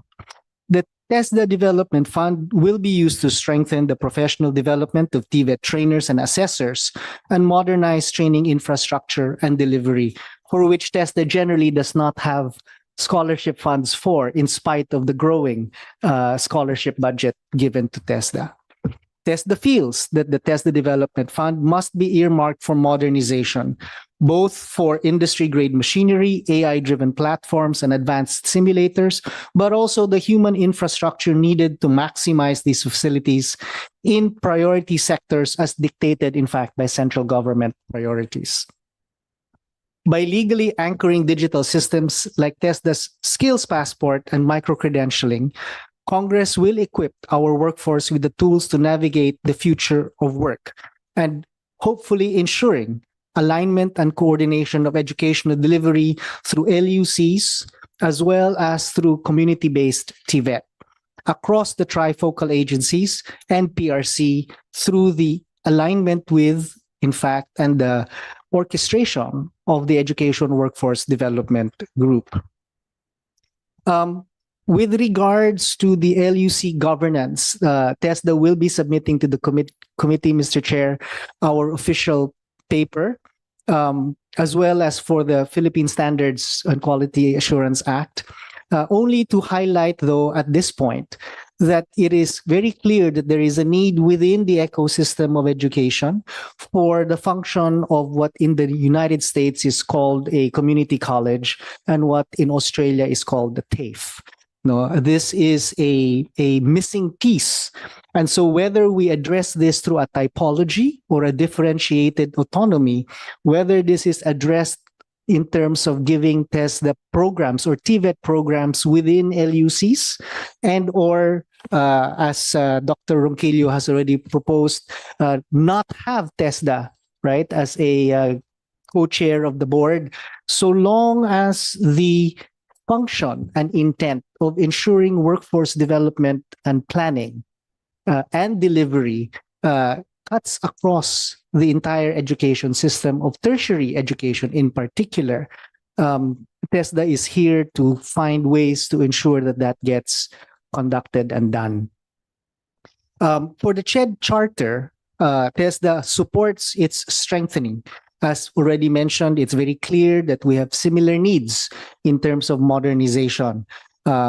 We would like to, however, highlight the need to strengthen coordination and alignment mechanisms between CHED, PRC, in fact, and TESDA, as already been mentioned as well by Dr. Ronquillo, with a clear sense of a lifelong learning framework to which we must all, in fact, be moving towards. Obviously, right now, we are all seemingly against the one-size-fits-all approach, a desire for a greater, more nuanced and refined typology and differentiated autonomy for SUCs, much like private HEIs are given. Again, right now, of course, because of our frenemy here on my left, Chair Shirley and I are constantly in conversation, but we want to make sure that what is happening in education today is institutionalized and goes beyond any personality or the terms of the people currently sitting. At this point, I'd like to simply manifest that TESDA stands ready to provide any further technical assistance in refining these legislative milestones and take part in any technical working group the chair might wish to establish moving forward to further refine and study the very specific provisions of these bills. Thank you very much, Mr. Chair. Thank you, Director General. Next will be Mr. Arcega of the Association of Local Universities and Colleges. Thank you so much, Senator Gatchalian, and to the esteemed members of the Senate Committee on Higher and Technical Education. First and foremost, we would like to thank Senator Gatchalian, Senator Legarda, Senator Escudero, and of course, Senator Hontiveros for spending time to propose bills for defining the framework of the establishment and operation of local colleges and universities. We would like to, of course, identify provisions that merit strong support after reading the four proposals. From the proposal of Senator Legarda, we're happy to see a proposal to classify LUCs into ordinary LUCs or Polytechnic College or Polytechnic Institute or Polytechnic University. Also, we're happy to see in the four proposals, similar to state universities and colleges, the appointment of president through the search committee after meeting all the standards. Also, in the proposals, we're happy to see merit-based selection of presidents, ensuring that appointment to the presidency of LUC is not purely on the basis of political trust, but on the basis of their technical and professional qualifications. We're confident that with this development, LUCs will soon be similar to SUCs, where the institutions are run by people who are professional educators and not just because they're close to the appointing authority. We're also happy to see proposals that meetings be held regularly. And so with the rationalization of compensation, qualification of LUCs, inclusivity in admissions, and academic freedom and global engagement. It was emphasized in the proposal of Senator Legarda that there should be academic freedom and some sort of autonomy in the management of local universities and colleges. Moving forward, the ALCO National would like to post these discussions for purposes of enhancing the proposed bill. Number one, representation in the governing board. We would like to suggest that we include ALCO representative in the local board of LUCs and local universities and colleges. We feel the significance of having one to represent and assist fellow presidents of a concerned local universities and colleges. Sometimes it's critical for ALCO also to share some thoughts on how the university can be run properly. Second, timely selection of LUC presidents. Among all four bills proposed, common that the president, next president, that the vacancy for the next president will be filled up within 3 months immediately following the vacancy. We would like to propose, similar to SUC, that the search for presidency at least applications be processed 3 to 6 months prior to the end of the term of the incumbent president to make sure there is sustainability of leadership in LUCs. Third item is the clarification of institutional titles. In the four bills proposed, we use the word Secretary of the College or Secretary of the Board. We would like to recommend, looking at the present structure, that it be called College Secretary or University Secretary or Board Secretary. In the present exercise, the University Secretary is not automatically the Board Secretary. Um, the Board Secretary is usually the Secretary of the Board, but not necessarily the University Secretary. In the present setup of local colleges, University Secretary is similar to the Vice Presidents are in charge of some operational functions. So we would like to request that for purposes of you know assigning nomenclature and appointments, we define the function of University Secretary and that of the Board Secretary. Also, level of representation from CHED. There is a proposal among the four bills that the regional director of CHED can lower than the director can be assigned member of the board of LUCs. We would like to suggest that it is mandatory that the one to sit as member of the LUC board is the regional director, so that the regional director himself is accountable and responsible for the operation overseeing of the LUCs. If he's not available, he can perhaps assign as an alternate, but let it be a policy that the director, no person lower than the director, can be member of the board of LUC. It's very important that the director of CHED is personally overseeing the operations of LUC for accountability purpose. For board composition, among the four bills presented, there is a recommendation to have 3 members of the business and academic sector. We would like to request that it be limited to 2. I guess 2 business academic sector representatives is not enough to be not so as not to make the board too big, as regards its composition. We would like to request, however, that we include the Department of Science and Technology, considering now that we're trying to make researches of LUCs functional at the level of science and technology. In the last higher education summit, it was emphasized that LUCs or higher education institutions must be instrumental in the continued growth as regards areas of science and technology. So we'd like to request that we include the OST as permanent member of LUC board, because they may be there are projects in the OST that is very beneficial to the operation of LUCs. And for managerial experience among the 4 bills, they differ. One bill proposes to have 3 years at least managerial experience, and there's one naman about 5 years. We would like to request that it be 5 years, similar to SUC, because 3 years may not be enough for someone to have that leadership maturity and skills, not to lead an organization. 3 years is too short. We would like to request that we keep the proposition of Senator Legarda and Senator Escudero and Senator Hontiveros, that it be 5 years at least prior to his inclusion as candidate for presidency. For the composition of the search committee, there was a mention that the search committee may also participate in the selection of vice presidents down the line. We would like to request that the search committee be limited only for the search of the LCU president, and that the appointment of deans, vice presidents down the line, while through the board, should be upon the recommendation and prerogative of the president. It's very important that the VPs appointed are aligned also to the vision and leadership of the incumbent. For transitory provisions, there was a statement that failure to comply with all the requirements set, there will be a 3-year non-extendable compliance.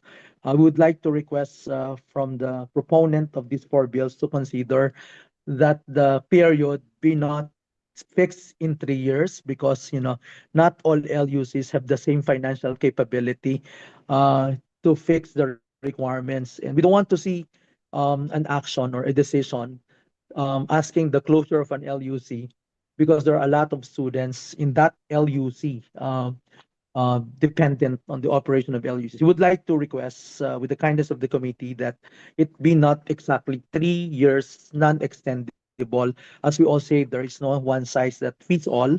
And while other LGUs are capable of fixing all the requirements like laboratories, MA, doctorate, and the like, transfer of ownership to LUCs, there are some who are not that capable of doing it. So instead of seeing an LUCs close for non-compliance in 3 years non-extendable, we just provide a considerable number of years, trusting the wisdom of the regional director. Please note also that while it was mentioned earlier that there are 174 and only 111 are beneficiary, and there are still 59 who do not have COPC yet and IR, we would like to clarify that some have not submitted yet for COPC because they just opened.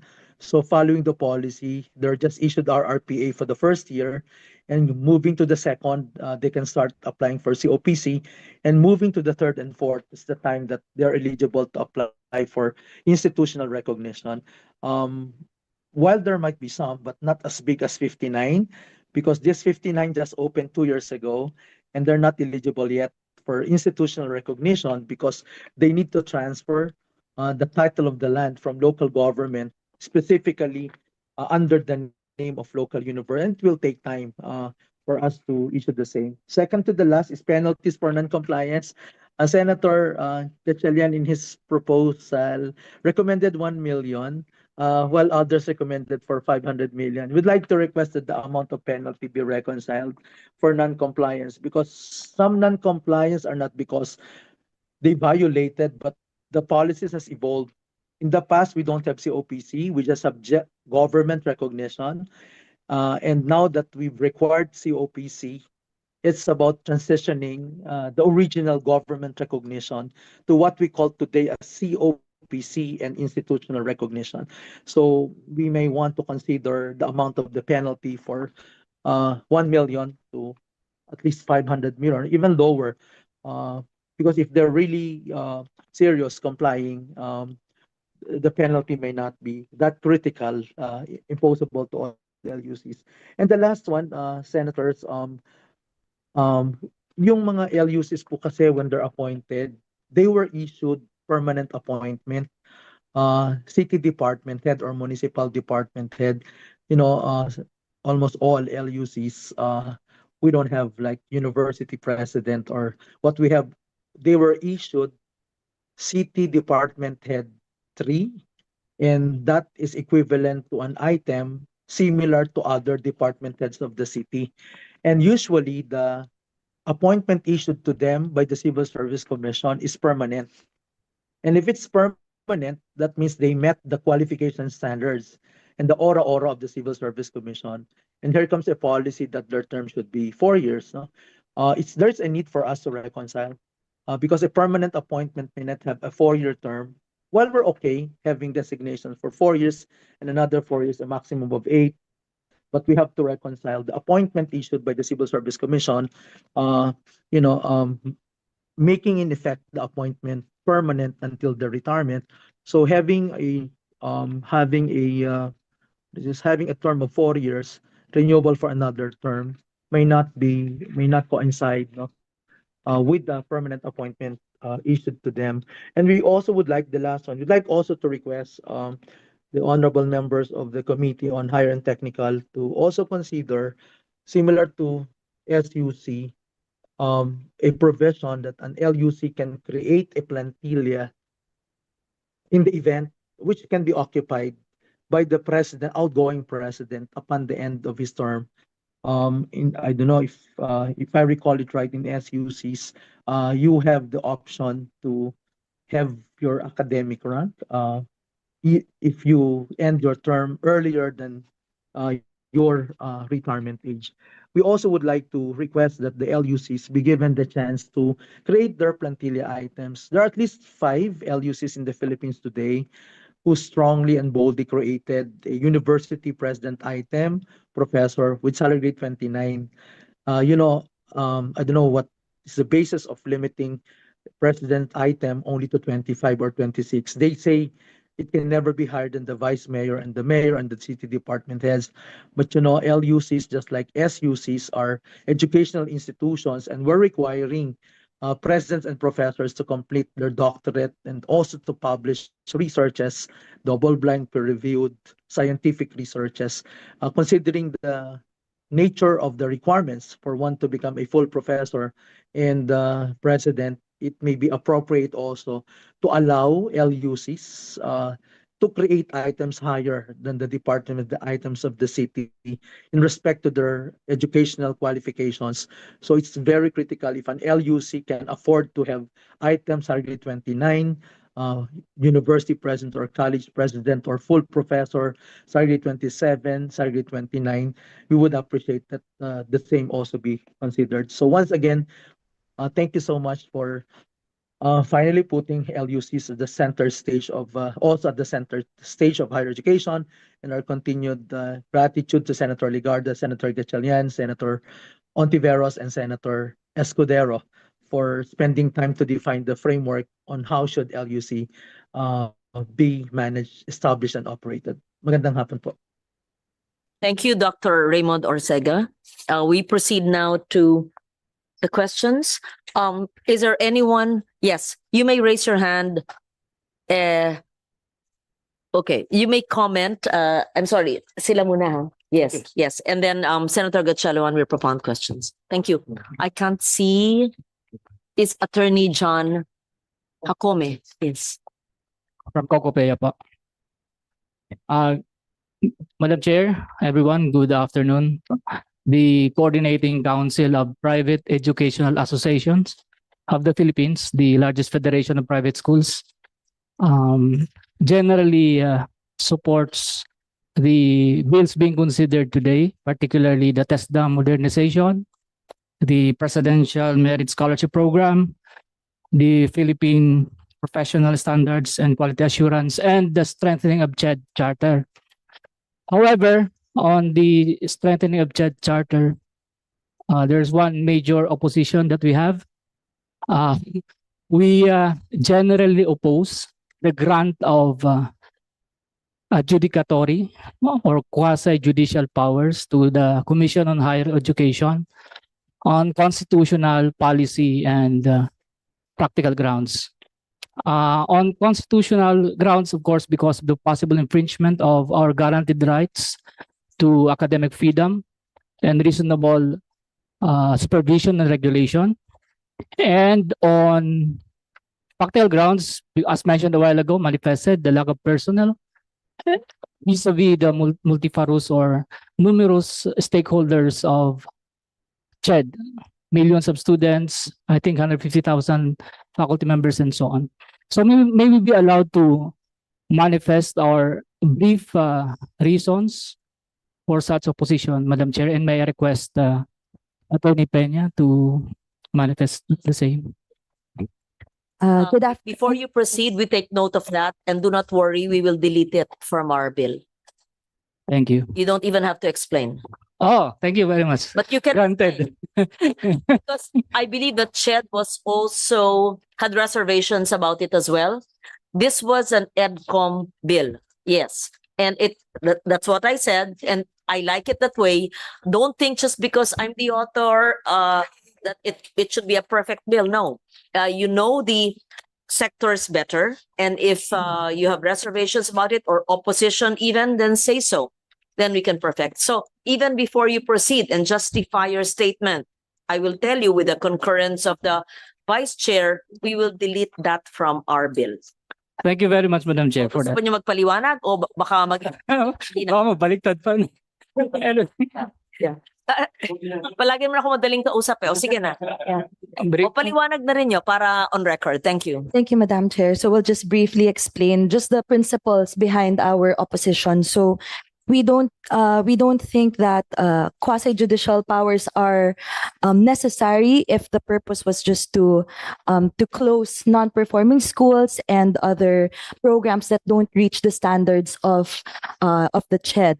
In fact, Section 16 of the current RA 7722 already gives CHED that power to issue permits and also to revoke those permits at the same time if those schools and programs don't reach those standards. Also, we banked on academic freedom, reasonable supervision, and of course, we want to we want the adjudicatory powers to be with the courts. As was mentioned numerous times already, CHED needs more people. It has to strengthen its own institutional and financial capacity, and adding this extra power might move focus away from the developmental and regulatory responsibilities of the CHED. But Madam Chair, if I may also manifest a comment on other bills, if that's all right with you. So just a quick manifestation regarding the guidelines for LUCs. So we saw here in one of the requirements for the mandatory for the establishment of LUCs is a feasibility study. We hope that aside from this feasibility study, there can be a complementarity test. So there are a lot of LUCs that are established that have redundant programs with private higher education institutions. And if we want to keep forwarding the complementarity of public and private education, there must be some way for them to there be a healthy coexistence in those different localities. So we hope that aside from a feasibility study, there can be a complementarity test to check what are already available or already being offered by private education institutions, so that whatever the LUCs or SUCs may provide, it would be distinguished or specialized aside from what is already offered in that locality. Thank you. Thank you. I can't see. It's Dr. Hoxon, Your Honor, of the Dr. Teacher Education Council. yes. Please proceed, Dr. Hoxton. Thank you. Good afternoon, Your Honors, colleagues. For the Teacher Education Council, we will comment on 4 bills. The first one is on the strengthening of the Commission on Higher Education, repealing RA 7722. We will submit our position papers, but first, a manifestation that we recommend that the teacher education be carved into the law. RA 11713, of which the mandates of the Teacher Education Council comes from, already indicates particular powers for the council. In particular, it is now the Teacher Education Council that mandates the minimum requirement for teacher education. And so not clarifying that in the new law will now again pose complications and challenges moving forward. The other component that we are noting, Your Honor, is on the context of the one-size-fits-all quality assurance, which really is not working. We have the data that stipulates how our teacher education programs are actually, the quality assurance do not matter or the quality assurance do not support them properly, and so a one-size-fits-all context is always not working, but specifically for teacher education. The other component, I'm afraid to say this, Your Honor, because now what I'm about to say is contradictory to what Dr. Ronquillo and Attorney Jacome and Attorney Peña said. We prefer the quasi-judicial component and power for the Commission on Higher Ed. We don't know if EDCOM used the data for teacher ed, but this is what the data says. The teacher education, Your Honor, and by saying this, I'm also jumping into the guidelines for the establishment of LUCs. The cheapest, Your Honors, program to establish is teacher ed. The number one program that LUCs, SUCs, and private institutions actually offer is teacher education. You don't need laboratories as much. You don't need many faculty members. So we are always the guinea pig. No, the program is always the teacher ed as a guinea pig for these institutions. And the data says we have 1,655 teacher education programs, institutions offering programs in the country. CHED knows these institutions are not of quality, not all of them, but they cannot be closed because of the fear of retaliation and any other lawful acts, no? So I'm not sure, I'm not a lawyer, Your Honors, but if it is not quasi-judicial, we don't know what needs to be done, but it has to be done. That's what the Teacher Education Council is mandating. We don't know if additional people can do so, and it would help the directions to clarify further and to quality assure further teacher education. The second bill would like to commend, which is part of our bigger and larger position papers to be submitted, is on the establishing the Philippine Professional Standards and Quality Assurance System. We also recommend to the body to please carve into properly the teacher education standards, because the teacher education currently has its own set of standards adopted in the basic education. And again, the powers of the Teacher Education Council already sets those standards. So just to carve it in so that, again, complications do not arise in the future. Our next comment on amending 8292 for state universities and colleges, we recommend to the body the inclusion, Your Honors, the inclusion of the Department of Education to the governing board of TEIs. This is critical for us, Your Honor, because the Department of Education, or whoever DepEd would recommend to represent them, which is the industry of teachers, is not represented in the highest governing body of TEIs. So kapag po pinag-uusapan ang kanilang mga produkto bilang guro at mga programa that will establish quality teaching and quality teacher education, hindi po kasama ang pinakamalaking organisasyon at employer of teachers. So we recommend that the Department of Education and the bigger ecosystem, including our private sector or our private schools, be included in the highest governing board of the SUCs, and that is the Board of Regents. Finally, Your Honor, as I've mentioned earlier, I missed out one important component for TEC, Your Honor. In the Board of Advisors for the Commission on Higher Education, we recommend that the private sector be identified to be part of the Board of Advisors. For teacher education, Your Honor, mas marami po ang private TEIs kaysa SUC and LUC. So kapag po hindi sila kasama sa nag-uusap sa mga programa, ay medyo nagkakaroon po kami ng concern in the ground and in the field.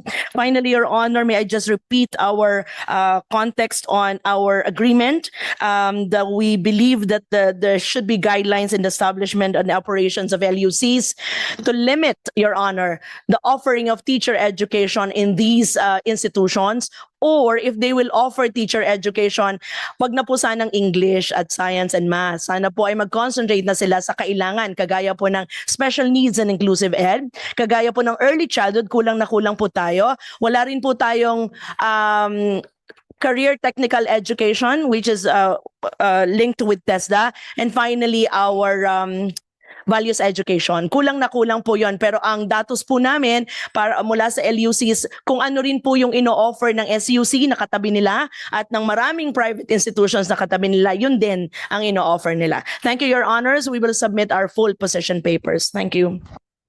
Thank you very much. That's very helpful. And I told them to do a matrix so that we could take that in consideration in the measures that we are studying. Thank you. May we proceed? Madam Chair. Miss, is it Miss Isaac? Irene Is that your name? Yes. Ma'am, good Thank you. afternoon, Senator Legarda, Senator Gatchalian. In Republic Act 7796, there is a definition of middle-level manpower. And the current definition is middle-level manpower is between basic education and higher education. But that's how it is. This now relates to definition of tertiary education. It becomes difficult for TESDA to go to some other programs that is not basically post-secondary, but needs community programs which may not really be needing secondary education. So I suggest that the bills on TESDA consider also redefining tertiary education and the requirement for basic education for TVET programs. Also, ma'am, I'd like to call attention to Republic Act 12313, which is the Lifelong Learning Development Framework Act, and that the TESDA law also consider lifelong learning in the new bill. Also, I'd like to look at the judge, jury, executioner issues in the assessment and certification of TVET programs, and second, and support the statement of Secretary Benitez on looking at having a separate independent body for the assessment and certification of skills and competencies. We'll be submitting the formal position paper on this. Thank you, Madam.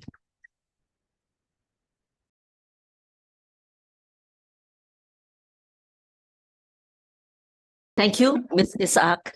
Can we proceed to the next speaker? I can't see your name. I'm sorry. Yeah, sorry. Yeah.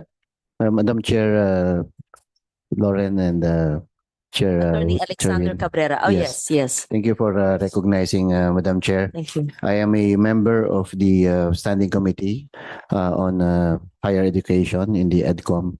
But I speak as a member of the private sector and as a member of the legal profession, just on a singular matter on the bill strengthening the higher education. And if this is in respect of the genre that Secretary Benitez already alluded to, the conflicts of interest in this case in the governing board. And if there's any aspect that hasn't been modernized, I think that this is it. CHED's participation in the governing boards of the state universities is a clear conflict of interest because the regulator also participates in the governing board of the institution being regulated. It is a regulator and a participant at the same time. In other words, in audit, we call that self-regulation. You are in effect regulating yourself.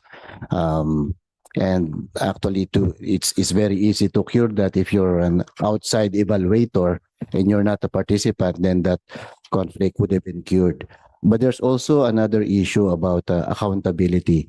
If the governing board comes into a case liable, for instance, for an onerous contract or so, will the members of the governing board be liable except the representative of the CHED?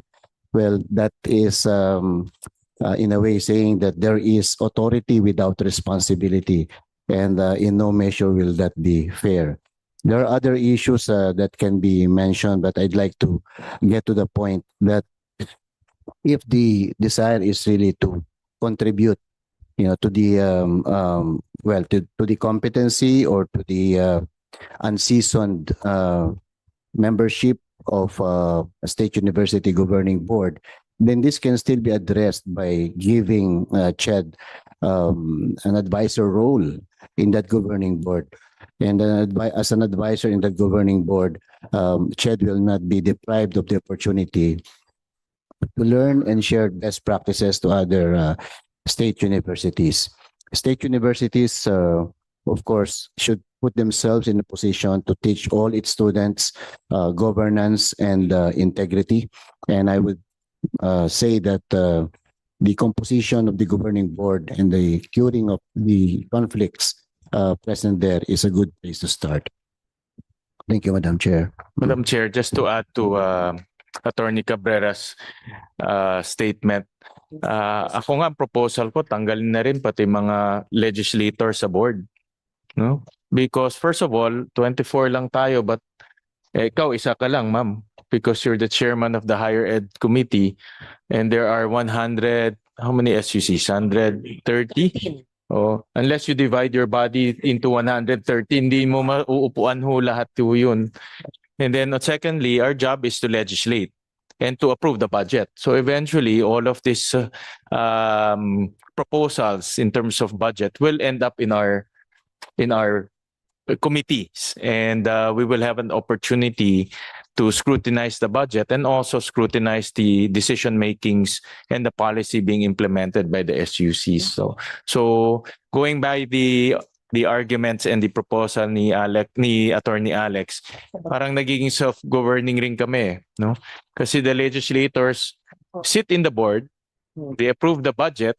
At the same time, pag akyat sa amin, we also approve the budget, no? So by in effect, meron ring conflict in that sense, no? A proposal that I'm putting on the table, Madam Chairperson. Opposed to that because it's really it's a lot of work and it's physically impossible. So what we do is the representative, like ang ginawa ko, representative of the previous chair, I just retained all of them. Yung mga reps ni Senator Alan Cayetano, and then the others request. And sometimes there's too much politics, honestly. There's so much lobbying. Ito ang boto president. Hindi ko naman kilala lahat. So ang hirap naman. Oo, so I'm okay with that. Kaya lang yung mga kasamahan natin baka magalit kasi hindi naman ako forever ang chair. Baka yung next chair yung gusto nila. I'm okay with that. It's much less work. Not that we don't like the work, but sometimes yung topics of discussion also are not relevant to us as national lawmakers. Many administrative stuff also which are local in nature. So we'll need to legislate that, right? Yeah, in the bill. Okay, you introduce that as your amendment, and I will concur. The House has to concur. They like that. They like being a member. Papayag ba yung congressman hindi na siya? Or ang ilalagay mo, senator lang wala, yung congressman nandun. Hindi papayag yung congressman wala siya. Dapat pareho. Parehas. Kung ayaw nila, paano yun? It's something we can work with the House. Kasi I'm fine with that. Yes. Okay. And yes. Normally in the board, I sometimes I was interested to learn, and then I saw, tama ba, Dr. Ronquillo, sometimes the board meetings can last for a very long time. Full day, and they discuss the governance and administrative matters, which tayo naman, wala naman tayong kinalaman on how the school should be run and managed, no? Very, very, hindi lang local, micro talaga to that school. Just 2 hours over lunch hanggang hapon. And that's under 13. Yes. Quarterly. Wala nang ginawa kundi mag-attend. That's why I have representatives na. And what I did was I required every representative to give us reports. So that's additional reports quarterly. Yes. Honestly, I haven't read the reports. but I want a semblance of reportorial to the and I also have my rules. If you read my rules, ay nako, bawal humingi ng donation, bawal mag-recommend ng project, maraming bawal pag representante ko, mahirap. Stricto. Yes, Chair Agrupis. Thank you. Yes, ma'am. Thank you very much. Just a short and brief and sweet answer and manifestation to 2 important points. Number 1 is the CHED sitting in the board of SUCs. We do believe that prevention is better than cure. CHED set the minimum standard. CEP is authorized to monitor and evaluate and return the result to the SUCs. If CHED is not sitting in the board during deliberation of academic matters, administrative, governance, down to the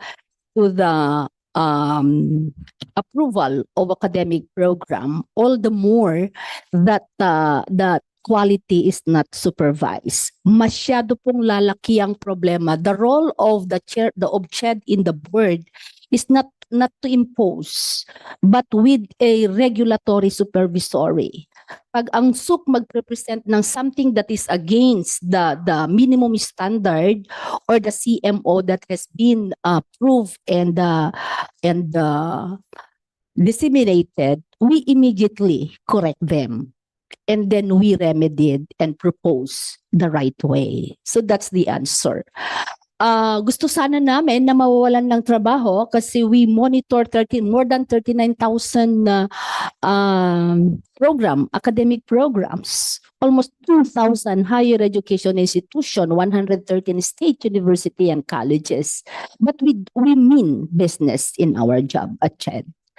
Number 2 is the quasi-judicial powers. Verily, gusto naming maalis because if we have the standard, if we set the right policy and the CHED monitors it, I don't think we need quasi-judicial authority on this. So instead, we submitted it to the office of the Madam Chair, but to put things on record, we propose in section 3, which is the quasi-judicial powers of the commission, will be replaced with the title Administrative Regulatory Powers of the Commission, which are divided into 4. Subject matter: the Commission shall exercise administrative regulatory authority over all matters concerning the opening, quality assurance, maintenance of higher education institutions, and their respective programs and closure. Process: the Commission shall issue the corresponding policies, standards, and guidelines in the form of CHED Memorandum Orders or CMO on the specific matters that it may exercise jurisdiction over. Resolutions issued by the Commission and Bank in the exercise of the administrative regulatory function as defined in the CHED CMOs shall be final and executory and non-appealable. If we will be empowered in this, then quasi-judicial powers is not needed. Truly po, kahit nag-i-issue na kami ng decision, there are those who go to court, go straight to the office of the President because we lack this. And I would like to emphasize that not all SUCs, 113 or HEIs at that, do not operate in the same spectrum of quality. So hindi po pwede na walang control, otherwise we all go wayward. Thank you.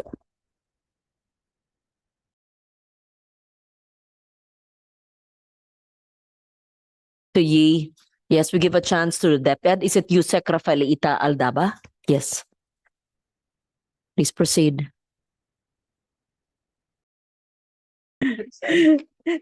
Thank you, Madam Chair. Good afternoon. Good afternoon, Madam Chair, Senator Gatchalian, our PQF National Coordinating Council members, Sec Benitez and Sec Agrupis, colleagues from government and the private sector. The Department of Education and the Philippine Qualifications Framework National Coordinating Council Permanent Secretariat express our strong support for the proposed measures before this committee. Taken together, these bills represent a significant and timely reform package that responds to long-standing structural challenges mentioned by Edie Mark a while ago in the Philippine education, training, and professional system. And these measures provide a critical opportunity to move toward a more integrated, outcomes-based, learner-centered, and industry-responsive system.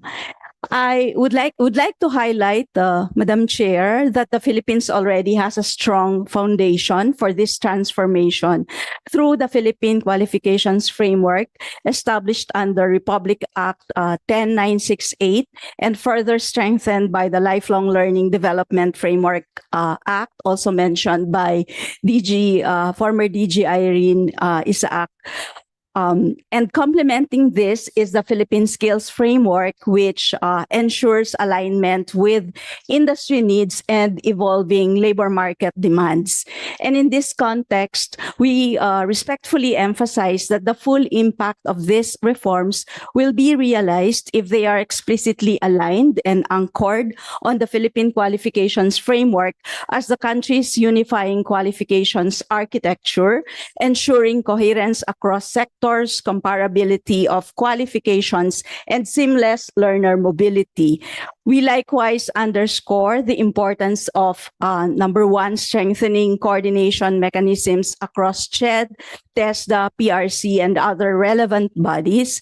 Second, operationalizing pathways through credit transfer, recognition of prior learning, and stackable micro-credentials. And lastly, developing interoperable data systems to support lifelong learning, learner progression, and evidence-based policymaking. We have also developed more specific recommendations, Madam Chair, which are currently being integrated and undergoing internal vetting. This will be submitted to the committee shortly for consideration. And with these refinements, the proposed measures can collectively enable a coherent national system that supports lifelong learning, enhances workforce readiness, and strengthens the country's global competitiveness.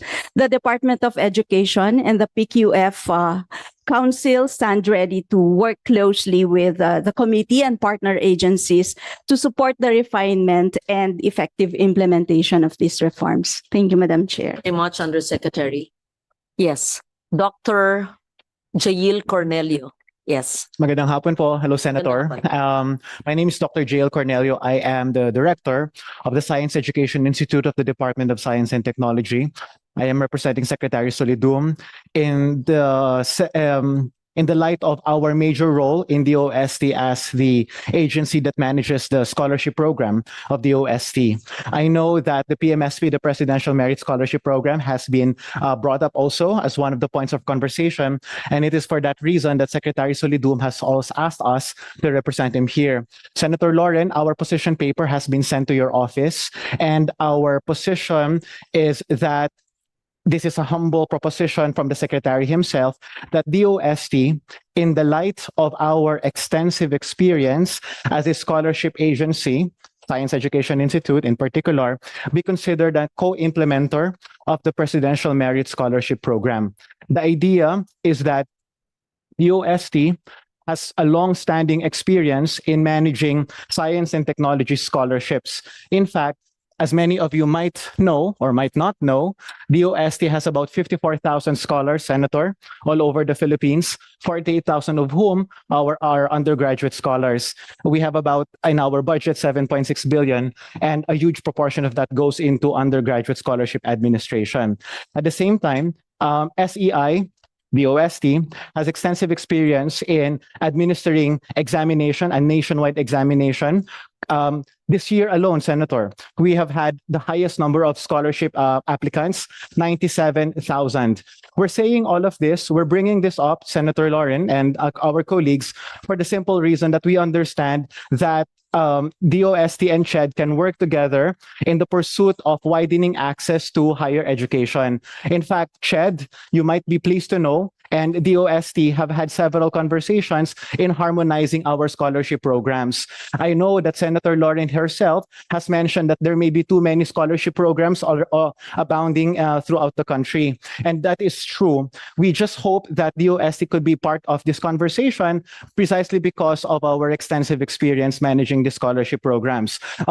Our national examination, its integrity is in fact unassailable. As we speak, our people are already in quarantine preparing the examination for this coming June. And then finally, we also want to highlight that if this co-implementation scheme is pursued, DOST through DOST SEI, ma'ams and sirs, could take care of the scholarships with respect to science and technology priority programs. this is also a crucial and perhaps also a significant intervention on the part of the OST because based on our conversation with Chad yesterday, there is an appetite to learn and adopt from the experience of SEI in administering this scholarship. And we have been doing so quite effectively over the years, and especially in the past 2 years in which we have already implemented a lot of changes. Finally, our appeal is that, and our humble proposal is in support of CHED's growing mandate, but also understanding that CHED, and as we have heard today alone, needs a lot of assistance also from other agencies. So again, ma'am, the proposition of DOST, as Secretary Solidum has articulated in our position paper, is that the OST be considered a potential co-implementer of the Presidential Merit Scholarship Program. If this is implemented, ma'am, this will be on top of the many other scholarship programs that we already have. We take note of that. Kaya na sinabi ko sa simula, hindi ibig sabihin na meron kaming panukalang batas ay dapat magawa. Naintindihan ko yung sinasabi nyo. In fact, maganda yung scholarship ng DOST. That's institutionalized. Tagal na yan, di ba? Tapos ginawa namin yung Unifast. And then, ang dami na confusing nga. So, we don't have to enact it into law. I'm hearing it because it is a LEDAC priority. But we have to see everyone's opinion. And if no one is strongly for it, and the problem here is, what if we enact it now? And what if the next administration will not fund it? Yun ang usapan namin because it's called Bagong Pilipinas Merit Scholarship. We don't want any scholarship to be political in nature. In fact, we have a provision in the GAA, right, which you initiated, anti-EPAL provisions. So we don't like anything with regards to color or slogan, especially this is education. So just because I authored it does not mean that you have to agree. And I appreciate it when I am told that it's not necessary, or maybe we co-chair here, or maybe you rethink it. So because of this, we will rethink it. Dahil ang dami na and confusing ang scholarships, papaasahin mo na naman yung mga bata, tapos baka hindi mapondohan. Okay? Sige. Madam Chair. Yes, Chair Agrupis. Yeah, I have to manifest to the manifestation of DOST why we welcome collaboration. Before the final drafting of the guidelines of the Presidential Merit Scholarship, we submitted to them.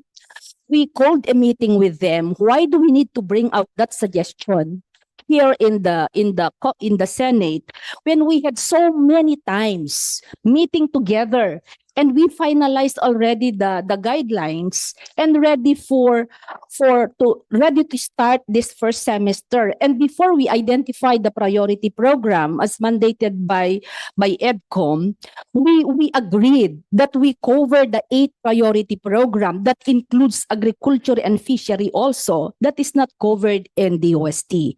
While we recognize and appreciate the excellent implementation of DOST, I think we really need to go back to the table and talk about it because we already approved all the guidelines and submitted it to the Office of the President. Thank you, Madam Chair. Okay. So it's always good to hear two sides of a story.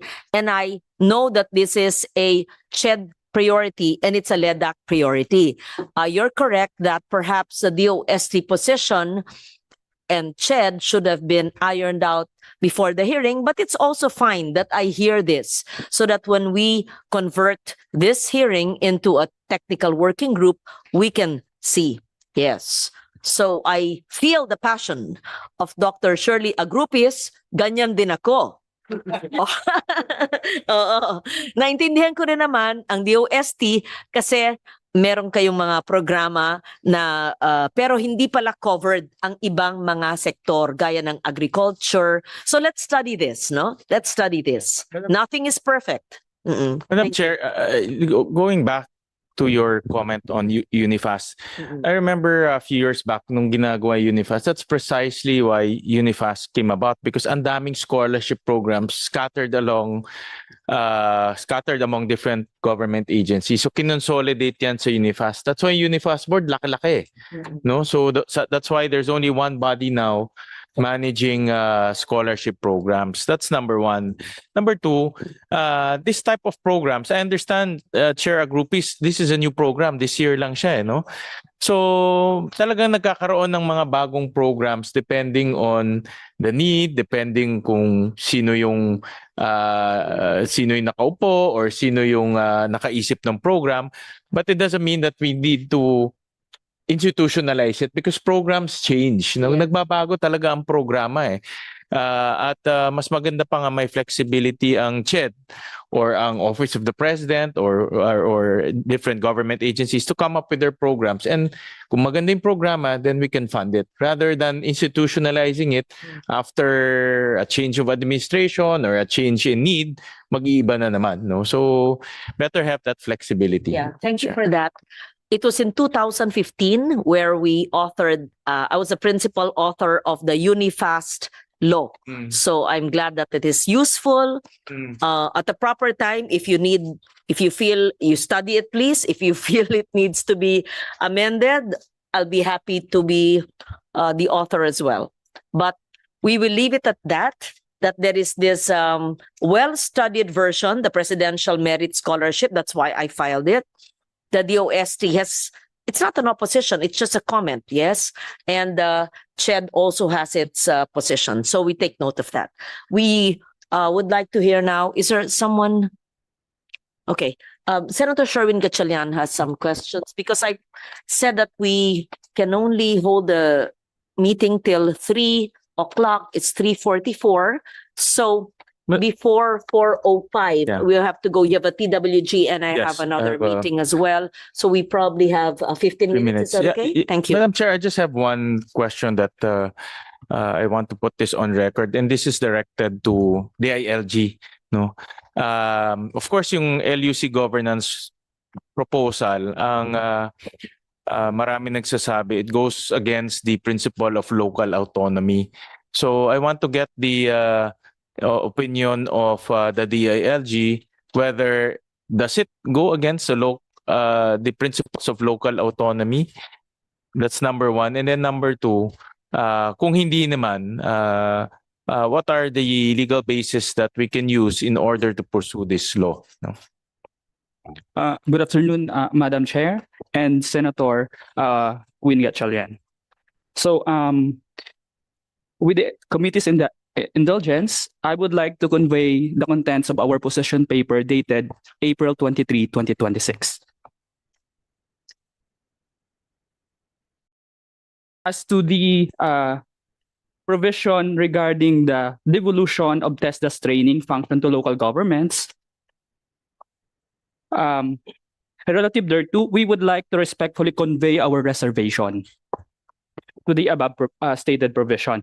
At the outset, the department take cognizance of the varying capacities and financial standing of local government units. Section 17 of the Local Government Code of 1991 enumerates the basic services and facilities to be delivered by local government units.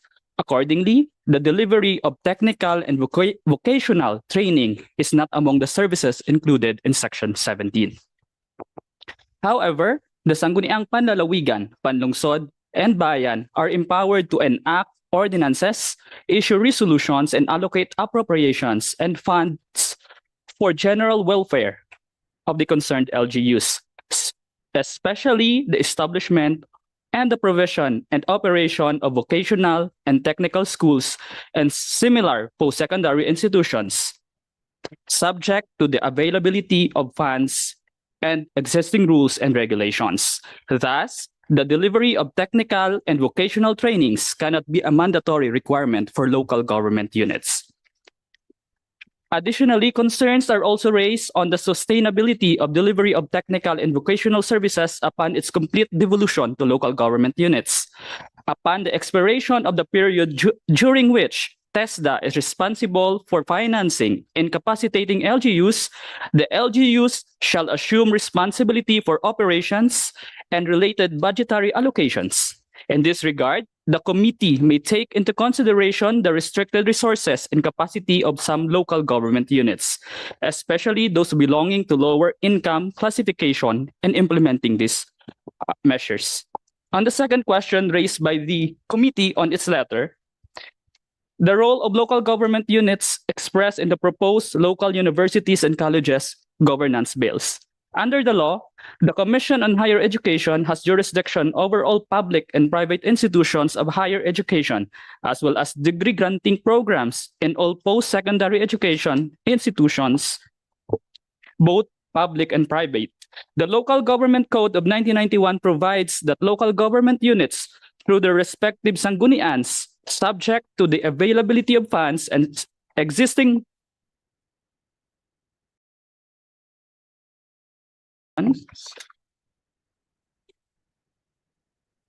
of vocational technical schools and similar post-secondary institutions, and with the approval of the Department of Education, Culture, and Sports.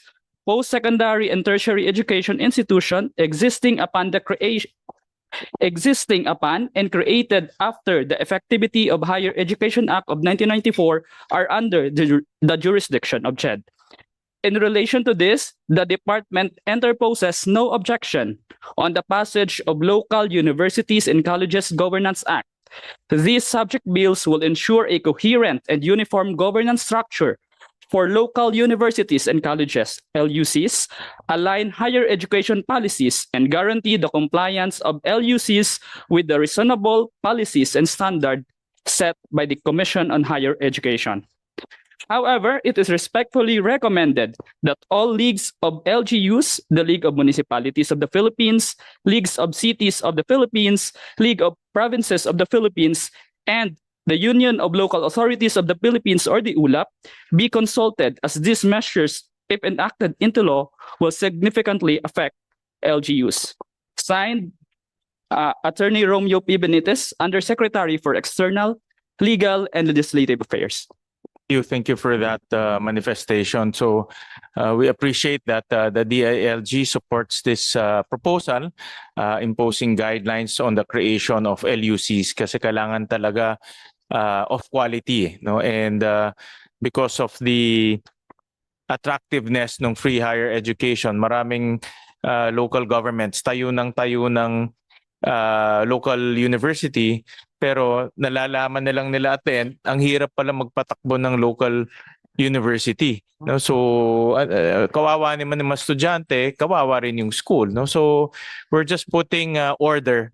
We're not preventing the local governments from creating local universities. We're just putting order. And the order is they have to consult with CHED first, make sure that they can fulfill the requirements, and after fulfilling the requirements, then magtatayo na sila ng local university. Dahil ngayon nga, tayo muna bago compliance. With that, my last question, Madam Chair, with your permission, is to ED Carol.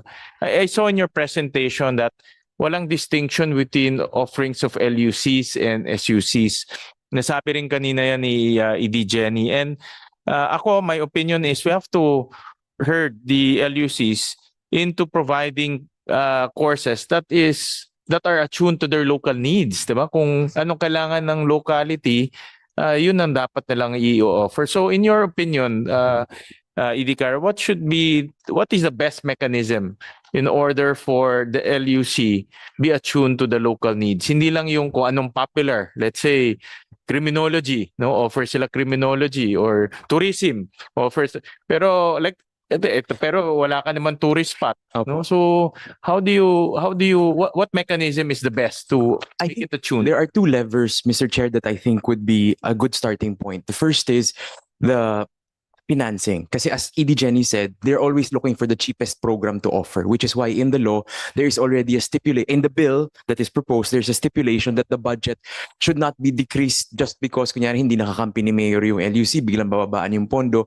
para may sustained talaga siya in terms of being able to continue and get the resources it requires to offer the programs that are responsive to the needs.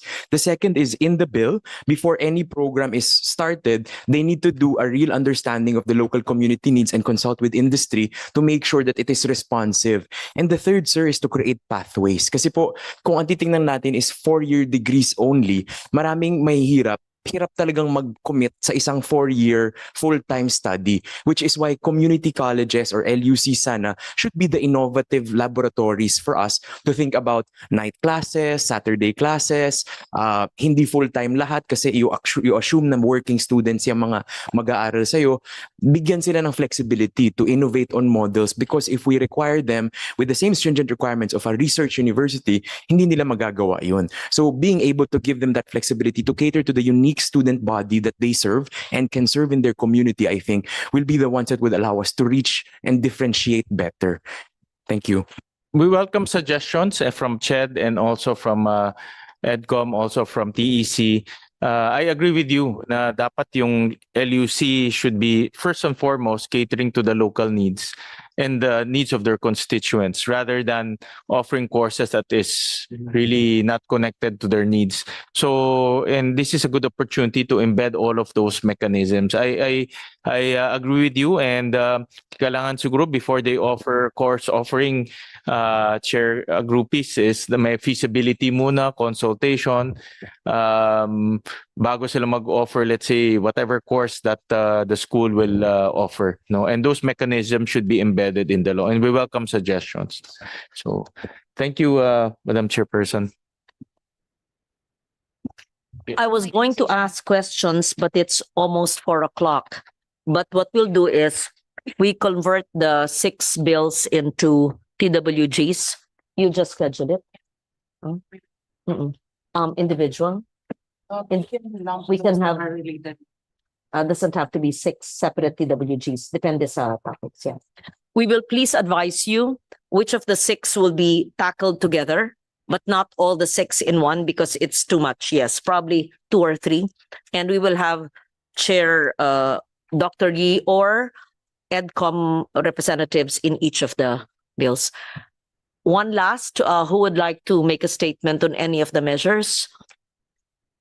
Madam Chair. Yes. So the closing remarks would come from Pasok. Yes. Of course, we thank the good chair for having this discussion. It's really an opportunity for us to contribute to making our education within the Philippines future-looking. Now, on the reaction maybe on the comment of our friend from Teacher Education Council, that DepEd must be a member of the board of SUCs because there is a teacher education program in SUCs, I think is for us too much. Because there are many discussions in SUCs that does not involve teacher education. And if we will be pegging the DepEd secretary or representative there all throughout, it will be too much. We are also opening criminology. Maybe the PNP might also be requesting in the future to be sitting in the board to safeguard the criminology programs.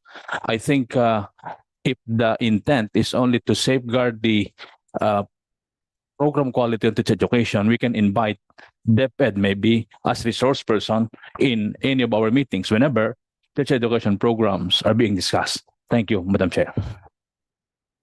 Thank you very much. We appreciate your presence here. We appreciate your active participation in our hearing today. I know that it's not easy to discuss 6 important measures, but because of the oil crisis, the expensive fare, we could have done this, however, on Zoom, pero iba pa rin yung face-to-face. Kaya in short, sinulit ko na yung inyong presensya na una, please isumitin ninyo, hindi kailangan ng hard copy, email lang nyo, soft copy, yung mga komento nyo. Salamat sa mga nagbigay na po ng inyong mga komento at kung may karagdagan pa, ay ibigay nyo. Then we will advise you on the schedules and which bills will be tackled together. If you feel strongly about the passage of any measure, please do not hesitate to tell us, don't spend your time there. Don't waste your time. We are against it. I like to hear that.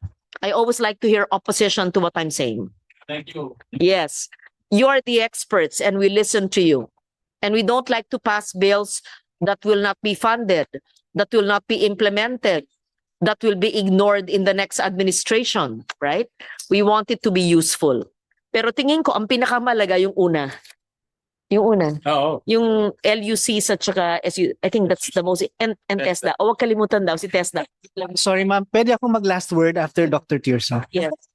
Sige. Oh, Only to say, I think part of the issue really is the necessary alignment on the LUC governance bill with, in fact, the modernization of TESDA. Because as I think has been intimated by the DILG representative, what's missing is whether or not workforce development and employability is a part of the charter of the LUCs and how they would best deliver and plan for that. And the planning and the delivery of that actually falls directly under the mandate, not actually of CHED, but of TESDA. Okay. So those two things, Madam Chair, are actually linked to each other. And whether or not we devolve it to an LGU, sorry, last word, ma'am. Yes. Whether we devolve it to the LGU or we nuance the devolution to make it pass through the same kind of provisions that enables the LUCs to be chartered, just to note, even as quoted by the representative from the DILG, what is in fact in the local government code IRR is not that they should be offering or opening local universities and colleges, but that they should be in fact creating manpower development through TVET institutions that are post-secondary.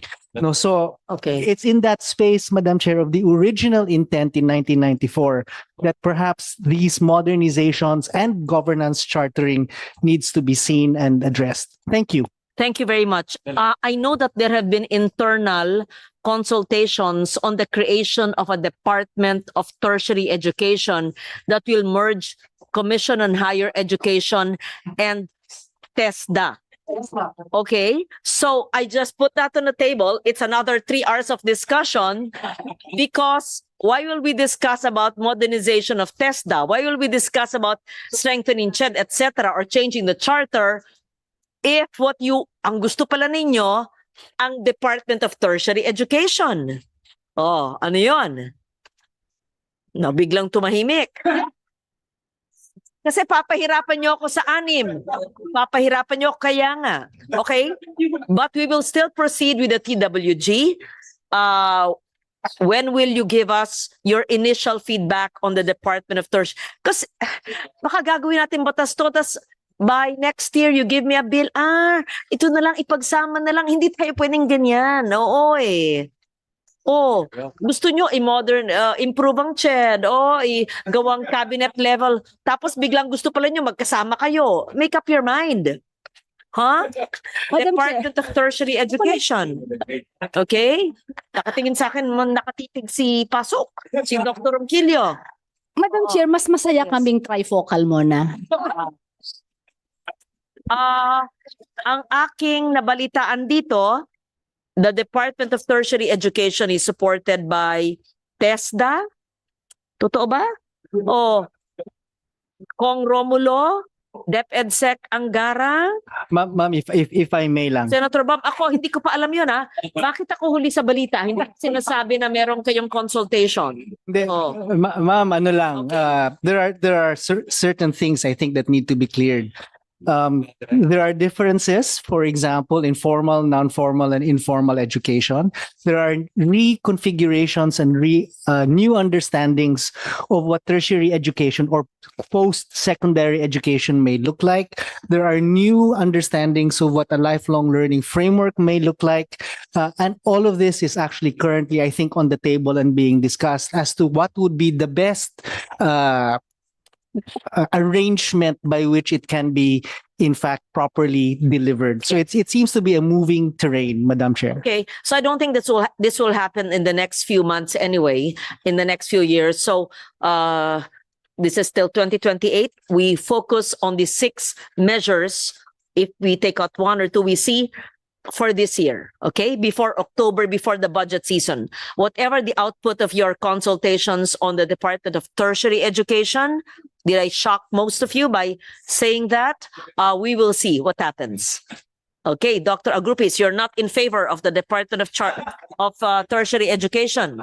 I'm not yet, convinced. yes, Madam Not yet Chair. convinced. I'm Ako rin, not ngayon yet, ko lang we are nalaman. still, we are data driven. Yes. Until we unearth all the existing policy governing the higher education institution, we cannot solidify our stand as to this bill. But for us to have a take-home hope on looks and the establishment on looks and what's that? Governance of looks, the pathway of students enrolling to local colleges. I want to inform the Madam Chair and Senator Win that we are crafting new CMO because we want to be more proactive than reactive. So for the establishment of looks, we are already 90% done for the prescription on what to do, which include first feasibility study, certification of availability of funds, project development plan, title of the school site, 5-year, and among others.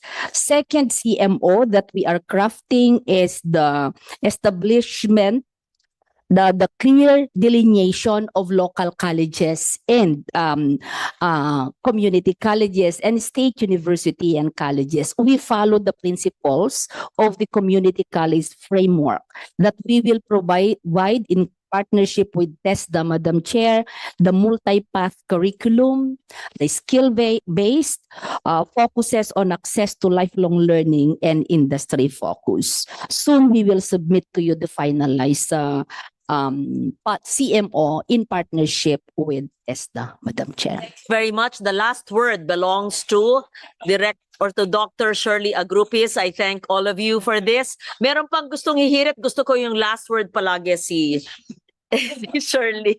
Okay. Thank you very much. We will suspend and convert to a technical working group based on the 6 measures. Thank you, Senator Sherwin. Thank you, everybody.